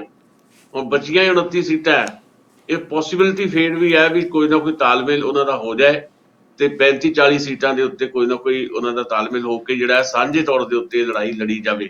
ਪਰ ਹਾਲੇ ਸਥਿਤੀ ਡਾਵਾਂਡੋਲ ਹੈ ਤੇ ਅਰਵਿੰਦ ਕੇਜਰੀਵਾਲ ਦੇ ਸੁਭਾਅ ਦੇ ਵਿੱਚ ਵੀ ਕੁਝ ਏਦਾਂ ਦੀਆਂ ਚੀਜ਼ਾਂ ਹੈਗੀਆਂ ਜਿਹਦੇ ਕਰਕੇ ਉਹ ਕਈ ਵਾਰੀ ਏਦਾਂ ਸਮਝ ਜਾਂਦੇ ਆ ਕਿ ਜੋ ਮੈਂ ਹੀ ਆ, ਮੇਰੇ ਤੋਂ ਬਿਨਾਂ ਕੋਈ ਨਹੀਂ ਹੈ। ਏਦਾਂ ਦੀਆਂ ਗਲਤੀਆਂ ਕਰਕੇ ਕਈ ਵਾਰ ਉਹਨਾਂ ਨੇ ਖਤਾ ਖਾਧੀ ਹੈ।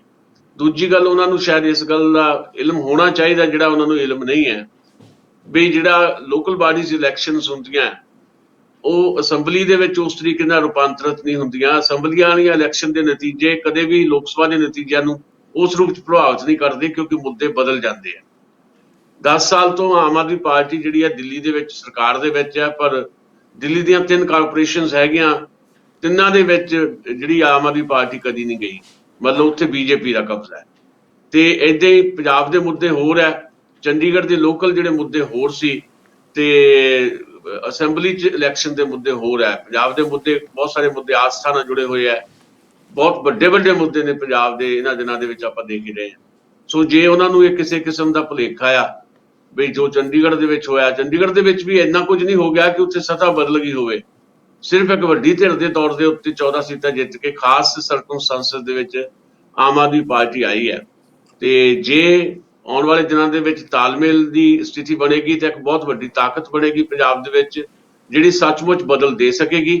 ਜੇ ਨਹੀਂ ਤਾਂ ਸੰਯੁਕਤ ਸਮਾਜ ਮੋਰਚਾ ਜੇ ਇਕੱਲਾ ਲੜਦਾ ਤਾਂ ਆਪਣੇ ਤਰੀਕੇ ਦੇ ਨਾਲ ਉਹ ਵੋਟ ਜਿੰਨੀ ਵੀ ਲਿਜਾਏਗਾ ਉਹਦਾ ਸਭ ਤੋਂ ਜ਼ਿਆਦਾ ਨੁਕਸਾਨ ਜਿਹੜਾ ਆ ਆਮ ਆਦਮੀ ਪਾਰਟੀ ਨੂੰ ਹੋਏਗਾ, ਤੇ ਬਾਕੀ ਪਾਰਟੀਆਂ ਨੂੰ ਵੀ ਨਫੇ ਨੁਕਸਾਨ ਤਾਂ ਹੋਣਗੇ, ਪਰ ਨੇੜੇ ਜਾ ਕੇ ਜ਼ਿਆਦਾ ਪਤਾ ਲੱਗੇਗਾ ਜਦੋਂ ਮੁਹਿੰਮ ਜਿਹੜੀ ਆ ਕੰਪੇਨ ਚੜ੍ਹੇਗੀ ਵੀ ਕਿੰਨਾ ਕੁ ਹੁੰਗਾਰਾ ਸੰਯੁਕਤ ਸਮਾਜ ਮੋਰਚੇ ਨੂੰ ਮਿਲਦਾ ਤੇ ਬਾਕੀ ਪਾਰਟੀਆਂ ਦੀ ਸਥਿਤੀ ਕੀ ਆ, ਉਦੋਂ ਅਸੀਂ ਸ਼ਾਇਦ ਬਿਹਤਰ ਟਿੱਪਣੀ ਕਰ ਸਕਦੇ ਜੀ। ਦਸਾਂਝ ਸਾਹਿਬ, ਤੁਸੀਂ ਕਾਫੀ ਸਾਰੇ ਕਿਸਾਨ ਲੀਡਰਾਂ ਦੇ ਨੇੜੇ ਹੋ, ਉਹਨਾਂ ਨੂੰ ਮਿਲਦੇ ਵੀ ਰਹਿੰਦੇ ਹੋ, ਤੁਹਾਨੂੰ ਕੀ ਪ੍ਰਭਾਵ ਮਿਲ ਰਿਹਾ ਹੈ ਕਿ ਡੈਸਪਰੇਸ਼ਨ ਕੀ ਆ ਕਿਸਾਨ ਅੰਦੋਲਨ 'ਚ? ਜਿਹੜੇ 23 ਪਾਰਟੀਆਂ ਹੁਣ ਆਈਆਂ ਨੇ, ਗਰੁੱਪ ਆਏ ਨੇ, ਉਹਨਾਂ 'ਚੋਂ ਕਿਹਾ ਜਾ ਰਿਹਾ ਸੀ ਕਿ 15 ਕੁ ਦਾ ਦਬਾਅ ਸੀਗਾ ਕਿ ਆਮ ਆਦਮੀ ਪਾਰਟੀ ਨਾਲ ਮਿਲ ਕੇ ਚੱਲਿਆ ਜਾਵੇ, ਤੇ ਉਸ ਦਬਾਅ ਹੇਠ ਥੋੜ੍ਹਾ ਜਿਹਾ ਇਹ ਰਿਲੈਕਟੈਂਟ ਸੀਗੇ ਕਿ ਆਪਾਂ ਉਹਨਾਂ ਨਾਲ ਮਿਲੀਏ। ਪਰ ਜਿਵੇਂ ਤੁਸੀਂ ਦੱਸਿਆ ਕਿ ਕੇਜਰੀਵਾਲ ਦਾ ਸੁਭਾਅ ਵੀ ਆ ਕਿ ਡਿਕਟੇਟਰ ਵਰਗਾ ਉਹਨਾਂ ਦਾ ਸੁਭਾਅ ਆ, ਉਹਨਾਂ ਦੀ ਕਿਸੇ ਨਾਲ ਮਿਲ ਕੇ ਚੱਲਣ ਦੀ ਸੰਭਾਵਨਾਵਾਂ ਬਹੁਤ ਘੱਟ ਹੁੰਦੀਆਂ ਨੇ। ਮੰਨ ਲਿਆ ਜਾਏ ਕਿ ਕੋਈ ਸਮਝੌਤਾ ਹੋ ਵੀ ਜਾਂਦਾ, ਤੇ ਕੀ ਫਿਰ ਕੇਜਰੀਵਾਲ ਨਹੀਂ ਜਿਹੜਾ ਇਹ ਪ੍ਰੈਸ਼ਰ ਜਿਹੜੇ ਹੋਣਗੇ ਇਹਨਾਂ ਦੇ, ਉਹਨਾਂ ਨੂੰ ਮੰਨਣਗੇ ਜਾਂ ਉਹ ਆਪਣੇ ਢੰਗ ਨਾਲ ਹੀ ਚਲਾਉਣਗੇ? ਕਿਉਂਕਿ ਉਹਨਾਂ ਨੇ ਕਦੀ ਵੀ ਇਦਾਂ ਦਾ ਪ੍ਰਭਾਵ ਨਹੀਂ ਦਿੱਤਾ ਕਿ ਉਹ ਡੈਮੋਕ੍ਰੈਟਿਕ ਵੈਲਿਊਜ਼ ਜਿਹੜੀਆਂ ਨੇ ਉਹਨੂੰ ਕਿਤੇ ਉਹ ਮਾਨਤਾ ਦਿੰਦੇ ਹੋਣ, ਤੇ ਕਿਤੇ ਨਾ ਕਿਤੇ ਉਹਨਾਂ ਦਾ ਵੀ ਜਿਹੜਾ ਕੰਮ ਕਰਨ ਦਾ ਤਰੀਕਾਕਾਰ ਆ ਮੋਦੀ ਸਾਹਿਬ ਵਰਗਾ ਆ। ਮੋਦੀ ਸਾਹਿਬ ਦਾ ਜਰਾ ਕਿ ਨਜ਼ਰ ਆਉਂਦਾ ਆ, ਤੇ ਉਹਨਾਂ ਦਾ ਸਾਨੂੰ ਸਿੱਧੇ ਤੌਰ 'ਤੇ ਨਜ਼ਰ ਨਹੀਂ ਆਉਂਦਾ, ਕਿਉਂਕਿ ਉਹ ਕਈ ਵਾਰ ਲਫ਼ਜ਼ਾਂ 'ਚ ਉਲੇਟਣ ਦੇ ਉਹ ਵੀ ਉਨੇ ਹੀ ਮਾਰ ਨੇ ਜਿੰਨੇ ਮੋਦੀ ਦੀ ਮਾਰ ਨੇ। ਆਪਾਂ ਇਹ ਚੀਜ਼ ਸਮਝਦੇ ਹਾਂ। ਸੋ ਤੁਹਾਨੂੰ ਕੀ ਲੱਗਦਾ ਹੈ ਕਿ ਕਿਸਾਨ ਜਥੇਬੰਦੀਆਂ ਅਗਰ ਆਪਣੀ ਉਹ ਜਿਹੜੀ ਇੱਛਾ ਆ, ਡਿਸਪਰੇਸ਼ਨ ਆ, ਉਹ ਲਗਾਤਾਰ ਰੱਖਣਗੇ ਕਿ ਅਸੀਂ ਰਹਿਣਾ ਆ ਤੁਹਾਡੇ ਨਾਲ, ਤੇ ਕੀ ਸਮਝੌਤਾ ਹੋ ਜਾਏਗਾ? ਕਿਉਂਕਿ ਰਾਜਨੀਤਿਕ ਘਾਗ ਲੋਕ ਹੁੰਦੇ ਆ, ਇਹ ਮਤਲਬ ਸਹਿਜੇ ਕੀਤਿਆਂ ਇਸ ਤਰ੍ਹਾਂ ਦਾ ਮਾਹੌਲ ਨਹੀਂ ਬਣ ਦਿੰਦੇ ਕਿ ਤੁਹਾਡੀ ਸਾਨੂੰ ਬੜੀ ਲੋੜ ਹੈ ਮਤਲਬ। ਤੇ ਜੇ ਜਥੇਬੰਦੀਆਂ ਕਿਉਂਕਿ ਰਾਜਨੀਤਿਕ ਨਹੀਂ ਗਈਆਂ, ਤੇ ਉਹਨਾਂ ਨੂੰ ਇਹ ਲੱਗ ਰਿਹਾ ਕਿ ਅਸੀਂ ਆਮ ਆਦਮੀ ਪਾਰਟੀ ਨਾਲ ਮਿਲ ਕੇ ਬਿਹਤਰ ਪੋਜੀਸ਼ਨ 'ਚ ਆ, ਤੇ ਹੋ ਸਕਦਾ ਹੈ ਉਹ ਲਿਪ ਕੇ ਵੀ ਕੋਈ ਗੱਲ ਕਰ ਲੈਣ, ਤੇ ਇਹਦਾ ਕੋਈ ਲਾਭ ਹੋਣ ਦੀ ਸੰਭਾਵਨਾ ਤੁਹਾਨੂੰ ਨਜ਼ਰ ਆਉਂਦੀ ਹੈ ਇਹਨਾਂ ਹਾਲਾਤਾਂ ਦੇ ਮੱਦੇਨਜ਼ਰ ਜਿਹੜੀ ਗੱਲ ਮੈਂ ਕਰ ਰਿਹਾ? ਦੇਖੋ, ਜਿਹੜੀਆਂ ਕੁਝ ਜਾਣਕਾਰੀਆਂ ਸੀ ਵੀ ਅੰਡਰਸਟੈਂਡਿੰਗ ਤਾਂ ਬਣ ਚੁੱਕੀ ਸੀ, ਸੀਟਾਂ ਦੀ ਐਡਜਸਟਮੈਂਟ ਵੀ ਲਗਭਗ ਤੈਅ ਹੋ ਗਈ ਸੀ ਆਮ ਆਦਮੀ ਪਾਰਟੀ ਨਾਲ, ਜੋ ਅੰਦਰੋਂ ਜਿਹੜੀਆਂ ਕੁਝ ਖਬਰਾਂ ਆਉਂਦੀਆਂ, ਭਾਵੇਂ ਖੁੱਲ੍ਹ ਕੇ ਕਿਸੇ ਵੀ ਕਿਸਾਨ ਆਗੂ ਨੇ ਇਹ ਗੱਲ ਪ੍ਰਵਾਨ ਨਹੀਂ ਕੀਤੀ ਵੀ ਹਾਂ ਸਾਡੀ ਕੋਈ ਗੱਲਬਾਤ ਚੱਲ ਰਹੀ ਹੈ। ਪਰ ਜੋ ਸਾਡੇ ਕੋਲ ਜਾਣਕਾਰੀਆਂ ਹੈਗੀਆਂ ਵੀ ਅੰਡਰਸਟੈਂਡਿੰਗ ਬਣ ਗਈ ਸੀ। ਪਰ ਜਿੱਦਾਂ ਹੀ ਚੰਡੀਗੜ੍ਹ ਦੇ ਚੋਣ ਨਤੀਜੇ ਆਏ, ਉਸ ਤੋਂ ਤੁਰੰਤ ਬਾਅਦ ਐਟੀਟਿਊਡ ਜਿਹੜਾ ਆ ਅਰਵਿੰਦ ਕੇਜਰੀਵਾਲ ਤੇ ਰਾਘਵ ਚੱਡਾ ਜਾਂ ਜਿਹੜੇ ਵੀ ਲੋਕ ਹੈਗੇ ਆ ਉਹਨਾਂ ਦਾ ਬਦਲ ਗਿਆ। ਦੂਜੀ ਗੱਲ, ਪੰਜਾਬ ਦਾ ਵੀ ਇੱਕ ਕਿਤੇ ਨਾ ਕਿਤੇ ਆਪਣੇ ਭਗਵੰਤ ਮਾਨ ਦਾ ਵੀ ਇੱਕ ਦਬਾਅ ਕੰਮ ਹਮੇਸ਼ਾ ਕਰਦਾ ਰਹਿੰਦਾ, ਭਾਵੇਂ ਭਗਵੰਤ ਮਾਨ ਨੂੰ ਉਹ ਤਵੱਜੋ ਨਹੀਂ ਦਿੱਤੀ ਜਾਂਦੀ, ਹਰ ਵਾਰ ਉਹਨਾਂ ਨੂੰ ਭਗਵੰਤ ਮਾਨ ਨੂੰ ਸਾਈਡ ਤੇ ਕਰ ਦਿੱਤਾ ਜਾਂਦਾ ਹੈ, ਪਰ ਭਗਵੰਤ ਮਾਨ ਦਾ ਵੀ ਇੱਕ ਦਬਾਅ ਜਿਹੜਾ ਆ ਉਹ ਕੰਮ ਜ਼ਰੂਰ ਕਰਦਾ ਹੈ। ਭਗਵੰਤ ਮਾਨ ਵੀ ਇਸ ਗੱਲ ਤੇ ਸਟੈਂਡ ਕਰਦੇ ਹੋਣਗੇ ਕਿ ਇਹਨਾਂ ਨਾਲ ਸਮਝੌਤਾ ਜੇ ਹੋ ਗਿਆ ਤੇ ਫਿਰ ਬਲਵੀਰ ਸਿੰਘ ਰਾਜੇਵਾਲ ਜਿਹੜੇ ਆ ਉਹਨਾਂ ਨੂੰ ਜੇ ਮੁੱਖ ਮੰਤਰੀ ਦੇ ਫੇਸ ਦੇ ਤੌਰ ਤੇ ਪੇਸ਼ ਕੀਤਾ ਗਿਆ ਤੇ ਫਿਰ ਮੇਰਾ ਕੀ ਬਣੂਗਾ। ਸੋ ਕਈ ਬਹੁਤ ਸਾਰੇ ਕਾਰਕ ਹੋ ਸਕਦੇ ਆ, ਪਰ ਸਪੈਸ਼ਲੀ ਚੰਡੀਗੜ੍ਹ ਦੀ ਜਿੱਤ ਨੂੰ ਉਹਨਾਂ ਨੇ ਇਸ ਢੰਗ ਨਾਲ ਲੈ ਲਿਆ ਵੀ ਚੰਡੀਗੜ੍ਹ ਨਾਲ ਲੱਗਦਾ ਪੰਜਾਬ ਦੇ, ਬਿਲਕੁਲ ਪੰਜਾਬ ਦੀ ਰਾਜਧਾਨੀ ਹੈ, ਤੇ ਇਹਦਾ ਬਹੁਤ ਵੱਡਾ ਅਸਰ ਹੋਣ ਵਾਲਾ ਹੈ। ਬਹੁਤ ਜ਼ਿਆਦਾ ਓਵਰ ਕੌਨਫੀਡੈਂਟ ਹੋ ਗਏ ਨੇ ਆਮ ਆਦਮੀ ਪਾਰਟੀ ਦੇ ਆਗੂ, ਖਾਸ ਤੌਰ ਤੇ ਅਰਵਿੰਦ ਕੇਜਰੀਵਾਲ, ਮਨੀਸ਼ ਸਿਸੋਦੀਆ ਵਗੈਰਾ। ਇਸ ਕਰਕੇ ਜਿਹੜਾ ਇੱਕ ਅੰਡਰਸਟੈਂਡਿੰਗ ਬਣੀ ਸੀ, ਉਹ ਅੰਡਰਸਟੈਂਡਿੰਗ ਨੂੰ ਤੋੜਿਆ ਆਪ ਹੀ ਆਮ ਆਦਮੀ ਪਾਰਟੀ ਵਾਲਿਆਂ ਨੇ। ਇਹਨੂੰ ਤੁਸੀਂ ਪ੍ਰੈਸ਼ਰ ਟੈਕਟਿਕਸ ਵੀ ਕਹਿ ਸਕਦੇ ਹੋ, ਜਾਂ ਬਾਰਗੇਨਿੰਗ ਦੀ ਜਿਹੜੀ ਇੱਕ ਕੈਪੈਸਿਟੀ ਹੁੰਦੀ ਹੈ ਉਹ ਸੰਯੁਕਤ ਸਮਾਜ ਮੋਰਚੇ ਦੀ ਘਟਾ ਦਿੱਤੀ ਜਾਏ, ਇਸ ਤਰ੍ਹਾਂ ਦਾ ਇੱਕ ਹਮਲਾਵਰ ਜਿਹਾ ਰੁਖ ਅਖਤਿਆਰ ਕਰਕੇ, ਇਹ ਵੀ ਇੱਕ ਟੈਕਟਿਕਸ ਉਹਨਾਂ ਦਾ ਹੋ ਸਕਦਾ ਹੈ। ਕਿਉਂਕਿ ਰਾਤ ਮੇਰੀ ਸੈਕੰਡ ਲੀਡ ਦੇ ਕਿਸਾਨ ਆਗੂ ਨਾਲ ਗੱਲ ਹੋਈ ਸੀ, ਤੇ ਉਹਨੂੰ ਮੈਂ ਪੁੱਛਿਆ ਸੀ ਵੀ ਕਿਵੇਂ ਕੀ ਸਥਿਤੀ ਚੱਲ ਰਹੀ ਹੈ। ਉਹ ਕਿਸੇ ਰੈਲੀ 'ਚ ਸੀਗੇ, ਉਹਨਾਂ ਨੇ ਲੰਬੀ ਗੱਲ ਤਾਂ ਨਹੀਂ ਕੀਤੀ। ਉਹ ਕਹਿੰਦੇ ਵੀ ਹਾਲੇ ਵਿੱਚ ਵਿਚਾਲ ਆਇਆ, ਬਹੁਤ ਸਾਰੇ ਮਾਮਲਿਆਂ 'ਚ ਦੁਬਿਧਾ ਬਣੀ ਹੋਈ ਹੈ, ਤੇ ਉਹ ਦੁਬਿਧਾ ਆਉਣ ਵਾਲੇ ਸਮੇਂ ਦੇ ਵਿੱਚ ਕੀ ਸੰਯੁਕਤ ਸਮਾਜ ਮੋਰਚੇ ਨੇ ਜੇ ਇਕੱਲੇ ਤੌਰ ਤੇ ਚੋਣਾਂ 'ਚ ਜਾਣਾ ਹੈ, ਉੱਥੇ ਵੀ ਜੇ ਦੁਬਿਧਾ ਰਹਿੰਦੀ ਹੈ ਤੇ ਫਿਰ ਸਥਿਤੀਆਂ ਕੀ ਬਣ ਸਕਦੀਆਂ। ਹਾਲੇ ਬਹੁਤ ਇਨੀਸ਼ੀਅਲ ਹੈ, ਉਹਨਾਂ ਨੇ ਲਿਸਟਿੰਗ ਵਗੈਰਾ ਕਰ ਲਈ ਆ, ਕਿਸਾਨ ਲੀਡਰਸ਼ਿਪ ਨੇ, ਮੀਟਿੰਗਸ ਦਾ ਦੌਰ ਚੱਲ ਰਿਹਾ ਹੈ। ਤੇ ਬਲਵੀਰ ਸਿੰਘ ਰਾਜੇਵਾਲ ਨਾਲ ਜਦੋਂ ਗੱਲ ਹੋਈ ਤੇ ਉਹਨਾਂ ਨੇ ਕਿਹਾ ਸੀ ਵੀ ਅਸੀਂ ਲਗਭਗ ਬਹੁਤੀਆਂ ਚੀਜ਼ਾਂ ਫਾਈਨਲ ਕਰ ਲਈਆਂ, ਪਰ ਉਹ ਹੁਣ ਜਨਤਕ ਸਾਰਾ ਕੁਝ ਸਾਹਮਣੇ ਸਾਡੇ ਆਏਗਾ, ਜਨਤਕ ਹੋ ਕੇ ਆਏਗਾ ਤਾਂ ਪਤਾ ਲੱਗੇਗਾ। ਆਹ ਜਿਹੜਾ ਹਫਤਾ ਆ ਬਹੁਤ ਅਹਿਮ ਹੈ ਪੰਜਾਬ ਦੀ ਇਲੈਕਸ਼ਨ ਪੋਲਿਟਿਕਸ ਦੇ ਵਿੱਚ, ਖਾਸ ਤੌਰ ਦੇ ਉੱਤੇ ਗੱਠਜੋੜ ਦੀ ਸਿਆਸਤ ਦੇ ਵਿੱਚ। ਸੰਭਾਵਨਾ ਹਾਲੇ ਵੀ ਬਣੀ ਹੋਈ ਹੈ, ਕਿਉਂਕਿ ਸੰਭਾਵਨਾ ਪੋਲਿਟਿਕਸ ਦੇ ਵਿੱਚ ਕਦੀ ਵੀ ਖਤਮ ਨਹੀਂ ਹੋਇਆ ਕਰਦੀ। ਕਈ ਵਾਰੀ ਚੀਜ਼ਾਂ ਬਹੁਤ ਸਾਰੀਆਂ ਜਿਹੜੀਆਂ ਅਖੀਰ ਤੱਕ ਚਲੇ ਜਾਂਦੀਆਂ, ਬਾਅਦ ਵਿੱਚ ਇੱਕ ਝਟਕੇ ਦੇ ਨਾਲ ਉਹ ਚੀਜ਼ਾਂ ਜਿਹੜੀਆਂ ਉਲਟ ਪੁਲਟ ਹੋ ਜਾਂਦੀਆਂ। ਸੋ ਦੇਖਣਾ ਪਏਗਾ, ਥੋੜੀ ਉਡੀਕ ਕਰਨੀ ਪਏਗੀ ਜੀ। ਅੱਛਾ, ਜਿਹੜੀ ਭਗਵੰਤ ਮਾਨ ਦੀ ਆਪਾਂ ਬਾਰ-ਬਾਰ ਗੱਲ ਕਰਦੇ ਹਾਂ ਤੇ ਇਹ ਇਮੇਜ ਬਾਹਰ ਬਣਿਆ ਹੋਇਆ ਆ ਕਿ ਭਗਵੰਤ ਮਾਨ ਦੀ ਵਜ੍ਹਾ ਕਰਕੇ ਹੀ ਬਹੁਤ ਸਾਰੇ ਲੋਕ ਪਾਰਟੀ ਛੱਡ ਗਏ, ਜਾਂ ਕੁਝ ਐਸੇ ਲੋਕ ਜਿਹੜੇ ਪਾਰਟੀ 'ਚ ਆ ਸਕਦੇ ਸੀ ਚੰਗੇ ਲੋਕ, ਉਹਨਾਂ ਨੂੰ ਨਹੀਂ ਜਗ੍ਹਾ ਦਿੱਤੀ ਗਈ। ਪਰ ਭਗਵੰਤ ਮਾਨ ਖੁਦ ਇੱਕ ਨਿਮਨ ਵਰਗ ਦੀ ਕਿਸਾਨੀ ਨਾਲ ਜੁੜਿਆ ਹੋਇਆ ਬੰਦਾ ਆ, ਕੋਈ ਬਹੁਤ ਅਮੀਰ ਪਰਿਵਾਰ 'ਚੋਂ ਨਹੀਂ ਆ। ਇੱਕ ਪ੍ਰਾਇਮਰੀ ਸਕੂਲ ਦੇ ਅਧਿਆਪਕ ਦਾ ਬੇਟਾ ਤੇ ਇੱਕ ਛੋਟਾ ਜਿਹਾ ਪਿੰਡ ਤੇ ਥੋੜ੍ਹੀ ਬਹੁਤੀ ਜ਼ਮੀਨ ਦਾ ਮਾਲਕ। ਹੁਣ ਨਹੀਂ ਮੈਨੂੰ ਪਤਾ ਕਿ ਉਹਦੇ ਕੋਲ ਕਿੰਨੀ ਜ਼ਮੀਨ ਆ। ਕਹਿਣ ਵਾਲੇ ਤੇ ਇਹ ਵੀ ਕਹਿੰਦੇ ਆ ਕਿ ਪਿਛਲੇ ਪੈਸੇ ਜਦੋਂ ਆਏ 100 ਏਕੜ ਦੇ ਕਰੀਬ ਉਹਨੇ ਰੋਪੜ ਲਾਗੇ ਲੈ ਲਈ, ਬੜੀਆਂ ਲੋਕੀ ਇਲਜ਼ਾਮ ਲਾ ਦਿੰਦੇ ਹੁੰਦੇ ਆ। ਤੇ ਪਰ ਕਿਉਂਕਿ ਉਹ ਜਿਹੜੀ ਉਹਦੀ ਬੈਕਗਰਾਊਂਡ ਹੈ ਉਹਦੇ ਤੋਂ ਉਹ ਘੱਟੋ ਘੱਟ ਇੱਕ ਚੀਜ਼ ਦਾ ਤਾਂ ਅਹਿਸਾਸ ਹੋਏਗਾ ਭਗਵੰਤ ਹੋਰਾਂ ਨੂੰ ਵੀ ਕਿ ਕਿਸਾਨ ਮੂਵਮੈਂਟ ਦਾ ਇਸ ਵੇਲੇ ਜਜ਼ਬਾ ਜਿਹੜਾ ਆ ਉਹ ਪੰਜਾਬੀਆਂ ਦੇ ਸਿਰ ਚੜ੍ਹ ਕੇ ਬੋਲ ਰਿਹਾ ਆ। ਤੇ ਜੇਕਰ ਅਸੀਂ ਪਾਵਰ ਸ਼ੇਅਰ ਕਰ ਲਈਏ ਉਹਨਾਂ ਨਾਲ ਤੇ ਕਿਤੇ ਨਾ ਕਿਤੇ ਅਸੀਂ ਜਿੱਤ ਵੱਲ ਵੱਧ ਸਕਦੇ ਹਾਂ। ਨਹੀਂ ਤੇ ਜੇ ਉਹ ਇੰਡੀਪੈਂਡੈਂਟਲੀ ਖੜੇ ਹੁੰਦੇ ਆ ਤੇ ਜਿਵੇਂ ਤੁਸੀਂ ਕਿਹਾ ਕਿ ਸਭ ਤੋਂ ਜ਼ਿਆਦਾ ਨੁਕਸਾਨ ਆਮ ਆਦਮੀ ਪਾਰਟੀ ਦਾ ਹੋਣ ਦੀ ਸੰਭਾਵਨਾ ਹੈ, ਤੇ ਉਹ ਫੇਰ ਅੱਗੇ ਵਾਂਗੂ ਬਣਦੇ ਬਣਦੇ ਰਹਿ ਜਾਣਗੇ। ਤੇ ਦੂਜੇ ਪਾਸੇ ਕਿਹਾ ਜਾਂਦਾ ਹੈ ਕਿ ਸੰਗਰੂਰ 'ਚ ਉਹਨਾਂ ਨੂੰ ਤਵੱਜੋ ਹੀ ਕੋਈ ਨਹੀਂ ਦਿੱਤੀ ਗਈ, ਉਹਨਾਂ ਦਾ ਨਾਂ ਤੇ ਹੀ ਨਹੀਂ ਕੋਈ ਲੈ ਰਿਹਾ ਉੱਥੇ। ਦੇਖੋ, ਨੰਬਰ ਇੱਕ ਤਾਂ ਹੈ ਵੀ ਇਹ ਆ ਵੀ ਚਲੋ ਤੁਸੀਂ ਜੇ ਕਿਸੇ ਨੂੰ ਕੈਂਡੀਡੇਟ ਬਣਾਉਣਾ, ਆਪਣੇ ਚਿਹਰਾ ਬਣਾਉਣਾ, ਤੇ ਉਹ ਚਿਹਰਾ ਬਣਾਉਣ ਲਈ ਜ਼ਰੂਰੀ ਨਹੀਂ ਹੈ ਕਿ ਉਹ ਵਿਧਾਨ ਸਭਾ ਦੀ ਸੀਟ ਲੜੇ। ਉਹ ਤਾਂ 6 ਮਹੀਨੇ ਹੁੰਦੇ ਆ। ਆਦਿੱਤਿਆਨਾਥ ਯੋਗੀ ਜਿਹੜਾ ਹੈ ਉਹਨੂੰ ਚਿਹਰਾ ਵੀ ਨਹੀਂ ਸੀ ਬਣਾਇਆ ਗਿਆ, ਪੈਰਾਸ਼ੂਟਾਂ ਲੈਣ ਦਾ ਬਾਅਦ ਚੋਣ ਲੜੀ ਉਹਨੇ, ਚੋਣ ਵੀ ਨਹੀਂ ਸੀ ਲੜੀ ਉਹਨੇ। ਇਹ ਨਹੀਂ ਗੱਲ ਹੈਗੀ ਵੀ ਹਾਂ ਵੀ ਉਹ ਸੰਗਰੂਰ ਤੋਂ ਉਹਨਾਂ ਨੂੰ ਮਤਲਬ ਵਿਧਾਨ ਸਭਾ ਦੀ ਕੋਈ ਟਿਕਟ ਨਹੀਂ ਦਿੱਤੀ ਉਹਨਾਂ ਨੂੰ। ਉਹ ਹੁਣ ਲੋਕ ਸਭਾ ਦੇ ਮੈਂਬਰ ਹੈ 2024 ਤੱਕ, ਤੇ ਸਰਕਮਸਟੈਂਸਸ ਉਹ ਦੇਖਿਆ ਜਾਊਗਾ ਵੀ ਹਾਂ ਵੀ ਸੱਚਮੁੱਚ ਉਹਨਾਂ ਨੂੰ ਚਿਹਰਾ ਬਣਾਉਣਾ ਜਾਂ ਨਹੀਂ ਬਣਾਉਣਾ। ਬਣਾਉਣਾ ਹੋਇਆ ਤਾਂ ਆਖਰੀ ਸਮੇਂ ਤੇ ਕਿਤੋਂ ਵੀ ਉਹ ਚੋਣ ਲੜ ਸਕਦੇ ਆ, ਨਾ ਵੀ ਲੜਨ 6 ਮਹੀਨੇ ਹੁੰਦੇ ਆ, ਬਾਅਦ ਚ ਲੋਕ ਸਭਾ ਤੋਂ ਰਿਜ਼ਾਈਨ ਕਰਕੇ ਉਹ ਆਪਣੀ ਸੀਟ ਜਿੱਤ ਕੇ ਆਪਣਾ ਰਹਿ ਸਕਦੇ ਆ, ਜੇ ਜਿੱਤਦੀ ਹੈ, ਜੇ ਸਰਕਾਰ ਬਣਾਉਣ ਦੀ ਸਥਿਤੀ ਚ ਹੁੰਦੇ ਆ।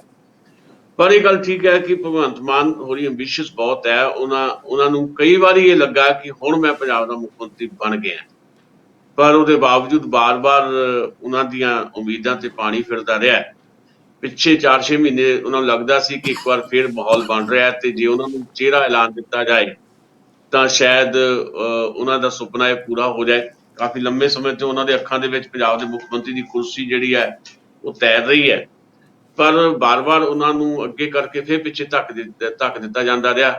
ਹਾਰ ਕੇ ਭਾਵੇਂ ਦੋਸ਼ ਲੱਗਦੇ ਰਹੇ ਵੀ ਆਰਗੇਨਾਈਜ਼ ਤਰੀਕੇ ਦੇ ਨਾਲ ਭਗਵੰਤ ਮਾਨ ਨੇ ਨਾਅਰੇਬਾਜ਼ੀ ਕਰਾਈ ਹੈ ਆਪਣੇ ਹੱਕ ਦੇ ਵਿੱਚ ਅਰਵਿੰਦ ਕੇਜਰੀਵਾਲ ਦੇ ਸਾਹਮਣੇ, ਪਰ ਅਸੀਂ ਨਹੀਂ ਕਹਿੰਦੇ ਜਾਣਬੁੱਝ ਕੇ ਕਰਵਾਈ ਹੈ। ਪਰ ਆਮ ਆਦਮੀ ਪਾਰਟੀ ਦਾ ਜਿਹੜਾ ਵਲੰਟੀਅਰ ਹੈ ਉਹਦੇ 'ਚ ਭਾਵਨਾ ਆਉਣੀ ਸ਼ੁਰੂ ਹੋ ਗਈ ਸੀ ਵੀ ਭਗਵੰਤ ਮਾਨ ਨੂੰ ਕਿਉਂ ਨਹੀਂ ਅੱਗੇ ਲੈ ਕੇ ਆਇਆ ਜਾਂਦਾ। ਤੇ ਖੁਦ ਭਗਵੰਤ ਮਾਨ ਦੇ ਆਪਣੇ ਕਹਿ ਲਓ ਵੀ ਐਂਬੀਸ਼ੀਅਸ ਹੈਗੇ ਆ, ਤੇ ਇਸ ਕਰਕੇ ਉਹ ਬਹੁਤਾ ਜਿਹੜਾ ਕੋਈ ਵੱਡਾ ਬੰਦਾ, ਕੋਈ ਨਾਂ ਥੇ ਵਾਲਾ ਜਦੋਂ ਆਉਂਦਾ ਆਮ ਆਦਮੀ ਪਾਰਟੀ 'ਚ, ਤੇ ਉਹਨੂੰ ਥੋੜਾ ਕਹਿ ਲਓ ਅਵੋਇਡ ਕਰਦੇ ਆ ਜਾਂ ਉਹਨੂੰ ਦੂਰ ਰੱਖਦੇ ਆ ਤੇ ਹੌਲੀ ਹੌਲੀ ਦੂਰ ਕਰ ਦਿੰਦੇ ਆ। ਹੋ ਸਕਦਾ ਹੈ ਵੀ ਉਹਨਾਂ ਨੂੰ ਹਾਲੇ ਵੀ ਲੱਗਦਾ ਹੋਵੇ ਕਿ ਜੇ ਕਿਸਾਨ ਮੋਰਚੇ ਦੇ ਨਾਲ ਸੰਘਰਸ਼ ਜਿਹੜਾ ਮੋਰਚਾ ਬਣਾਇਆ ਆਪਣਾ ਸੰਯੁਕਤ ਸਮਾਜ ਮੋਰਚਾ, ਉਹਦੇ ਨਾਲ ਤਾਲਮੇਲ ਹੁੰਦਾ ਹੈ ਤੇ ਮੇਰੇ ਅੱਗੇ ਇੱਕ ਵੱਡੀ ਹਰਡਲ ਆ ਸਕਦੀ ਹੈ। ਸੋ ਉਹ ਵੀ ਕੋਈ ਨਾ ਕੋਈ ਏਦਾਂ ਦੀ ਸਿਚੁਏਸ਼ਨ ਕ੍ਰੀਏਟ ਕਰ ਰਹੇ ਹੋਣ ਜਿਹਦੇ ਕਰਕੇ ਇਸ ਮਾਮਲੇ ਦੇ ਵਿੱਚ ਕੁਝ ਚੀਜ਼ਾਂ ਬਦਲ ਗਈਆਂ ਹੋਣ। ਕੁਝ ਨਹੀਂ ਕਿਹਾ ਜਾ ਸਕਦਾ। ਹਾਲ ਫਿਲਹਾਲ ਸਿਚੁਏਸ਼ਨ ਇਹੀ ਹੈ ਬਈ ਇਸ ਵੇਲੇ ਕੋਈ ਵੀ ਪਾਰਟੀ ਨਹੀਂ ਹੈ ਏਦਾਂ ਦੀ ਜਿਹੜੀ ਸੰਕਟ 'ਚ ਨਾ ਹੋਵੇ। ਇੱਕੋ ਇੱਕ ਪਾਰਟੀ ਹੈ ਭਾਰਤੀ ਜਨਤਾ ਪਾਰਟੀ, ਜਿਹੜੀ ਪਹਿਲਾਂ ਬਹੁਤ ਵੱਡੇ ਸੰਕਟ ਦੇ ਵਿੱਚ ਸੀ, ਹੁਣ ਉਸ ਸੰਕਟ ਤੋਂ ਉੱਭਰਨ ਵਾਸਤੇ ਉਹ ਸਾਰੇ ਹਥਿਆਰ ਆਪਣੇ ਵਰਤ ਰਹੀ ਹੈ, ਵੱਡੇ ਵੱਡੇ ਚਿਹਰੇ ਆਪਣੇ ਪਾਰਟੀ 'ਚ ਸ਼ਾਮਲ ਕਰਵਾ ਰਹੀ ਹੈ। ਤੇ ਉਹਦੇ ਵਾਸਤੇ ਪੌੜੀ ਜਿਹੜੀ ਹੈ ਉਹ ਕੈਪਟਨ ਅਮਰਿੰਦਰ ਨੇ ਆਪਣੇ ਘਰ ਲਾਈ ਹੋਈ ਹੈ, ਤੇ ਕੈਪਟਨ ਅਮਰਿੰਦਰ ਦੇ ਜਿਹੜਾ ਸੀਸਮਾ ਫਾਰਮ ਹੈ ਜਾਂ ਮੋਤੀ ਮਹਿਲ ਹੈ ਉਹਦੀ ਪੌੜੀ ਤੋਂ ਚੜ੍ਹ ਕੇ ਭਾਰਤੀ ਜਨਤਾ ਪਾਰਟੀ ਦੀ ਛੱਤ ਦੇ ਉੱਤੇ ਉਤਰ ਰਹੇ ਨੇ ਲੋਕ।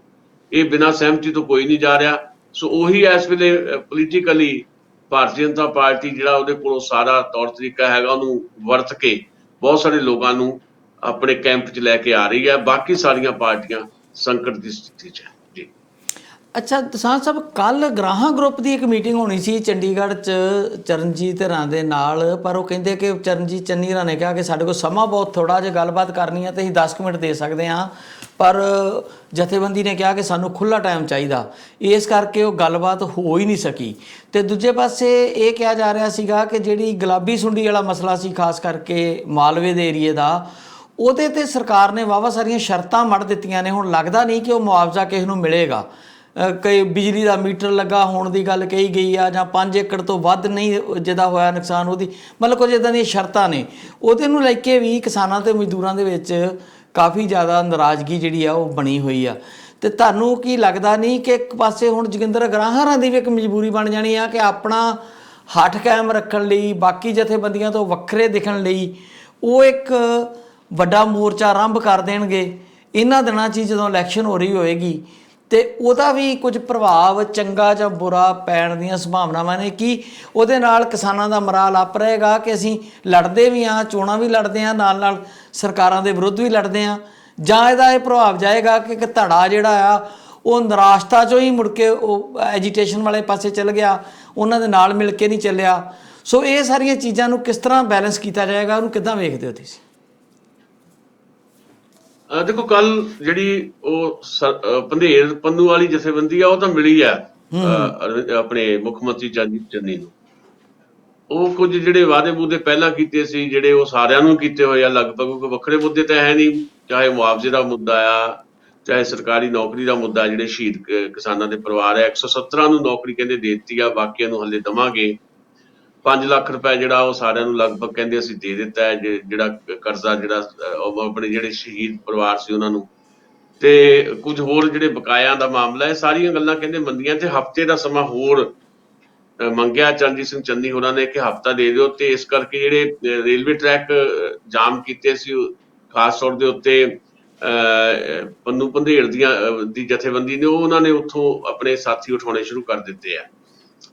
ਤੇ ਦੂਜੀ ਬੰਨੇ ਜਿਹੜਾ ਜੋਗਿੰਦਰ ਸਿੰਘ ਉਗਰਾਹਾਂ ਦਾ ਤੁਸੀਂ ਜ਼ਿਕਰ ਕਰ ਰਹੇ ਹੋ, ਤੇ ਇੱਕ ਨਾ ਇਹ ਠੀਕ ਹੈ ਕਿ ਜਿਹੜਾ ਸਧਾਰਨ ਵਿਅਕਤੀ ਹੈ ਉਹਨੂੰ ਇਹ ਲੱਗਦਾ ਵੀ ਹਾਂ ਵੀ ਇਹ ਲੋਕ ਨੇ ਜਿਹੜੇ ਲੜ ਰਹੇ ਨੇ।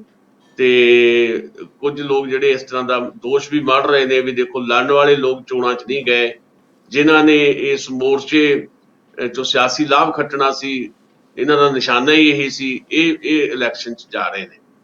ਪਰ ਰਿਐਲਿਟੀ ਇਹ ਹੈ ਕਿ ਜੇ ਜੋਗਿੰਦਰ ਸਿੰਘ ਉਗਰਾਹਾਂ ਦੀ ਜਥੇਬੰਦੀ ਬਾਰੇ ਗੱਲ ਕਰਨੀ ਹੋਵੇ ਤੇ ਉਹਨਾਂ ਦਾ ਸ਼ੁਰੂ ਤੋਂ ਹੀ ਵੱਖਰਾ ਬਿਲਕੁਲ ਐਟੀਟਿਊਡ ਰਿਹਾ। ਉਹ ਕਦੇ ਵੀ ਰਲ ਕੇ ਬਹੁਤਾ ਚੱਲਦੇ ਨਹੀਂ। ਤੇ ਦੂਜੀ ਗੱਲ, ਉਹਨਾਂ ਦਾ ਜਿਹੜਾ ਕੰਮ ਕਰਨ ਦਾ ਤਰੀਕਾ ਇਹ ਆ, ਖੁਦ ਜੋਗਿੰਦਰ ਸਿੰਘ ਉਗਰਾਹਾਂ ਜਿਹੜੇ ਆ ਉਹਨਾਂ ਦੀ ਪੋਲੀਟੀਕਲ ਕਮਿਟਮੈਂਟ ਕੀ ਆ, ਇਹ ਵੱਖਰਾ ਮਾਮਲਾ। ਉਹ ਪੋਲੀਟੀਕਲੀ ਬਹੁਤ ਸ਼ਾਰਪ ਨੇ ਤੇ ਉਹ ਇੱਕ ਨਕਸਲੀ ਗਰੁੱਪ ਦੇ ਲੀਡਰ ਨੇ, ਤੇ ਇਸ ਕਰਕੇ ਆਪਣੀ ਉਹ ਪੋਲੀਟੀਕਲ ਕਮਿਟਮੈਂਟ ਤੇ ਹਮੇਸ਼ਾ ਖੜੇ ਰਹਿੰਦੇ ਆ। ਪਰ ਹੇਠਾਂ ਜਿਹੜੇ ਉਹਨਾਂ ਦੇ ਵਰਕਰ ਨੇ, ਉਹਨਾਂ ਲਈ ਉਹਨਾਂ ਨੇ ਓਪਨ ਰੱਖਿਆ ਹੋਇਆ ਵੀ ਤੁਸੀਂ ਤੁਹਾਡੇ ਤੇ ਕੋਈ ਰਿਸਟ੍ਰਿਕਸ਼ਨ ਨਹੀਂ ਹੈ, ਤੁਸੀਂ ਸਿਰਫ ਕਿਸਾਨਾਂ ਦੇ ਮੁੱਦੇ ਤੇ ਆਓ, ਆਪਾਂ ਲੜੀਏ, ਵੋਟ ਜਿਹਨੂੰ ਮਰਜ਼ੀ ਪਾਓ, ਚਾਹੇ ਤੁਸੀਂ ਅਕਾਲੀਆਂ ਨੂੰ ਪਾ ਦਿਓ, ਚਾਹੇ ਕਾਂਗਰਸ ਨੂੰ ਪਾ ਦਿਓ, ਉਹਨਾਂ ਤੇ ਕੋਈ ਪਾਬੰਦੀ ਨਹੀਂ ਹੈ।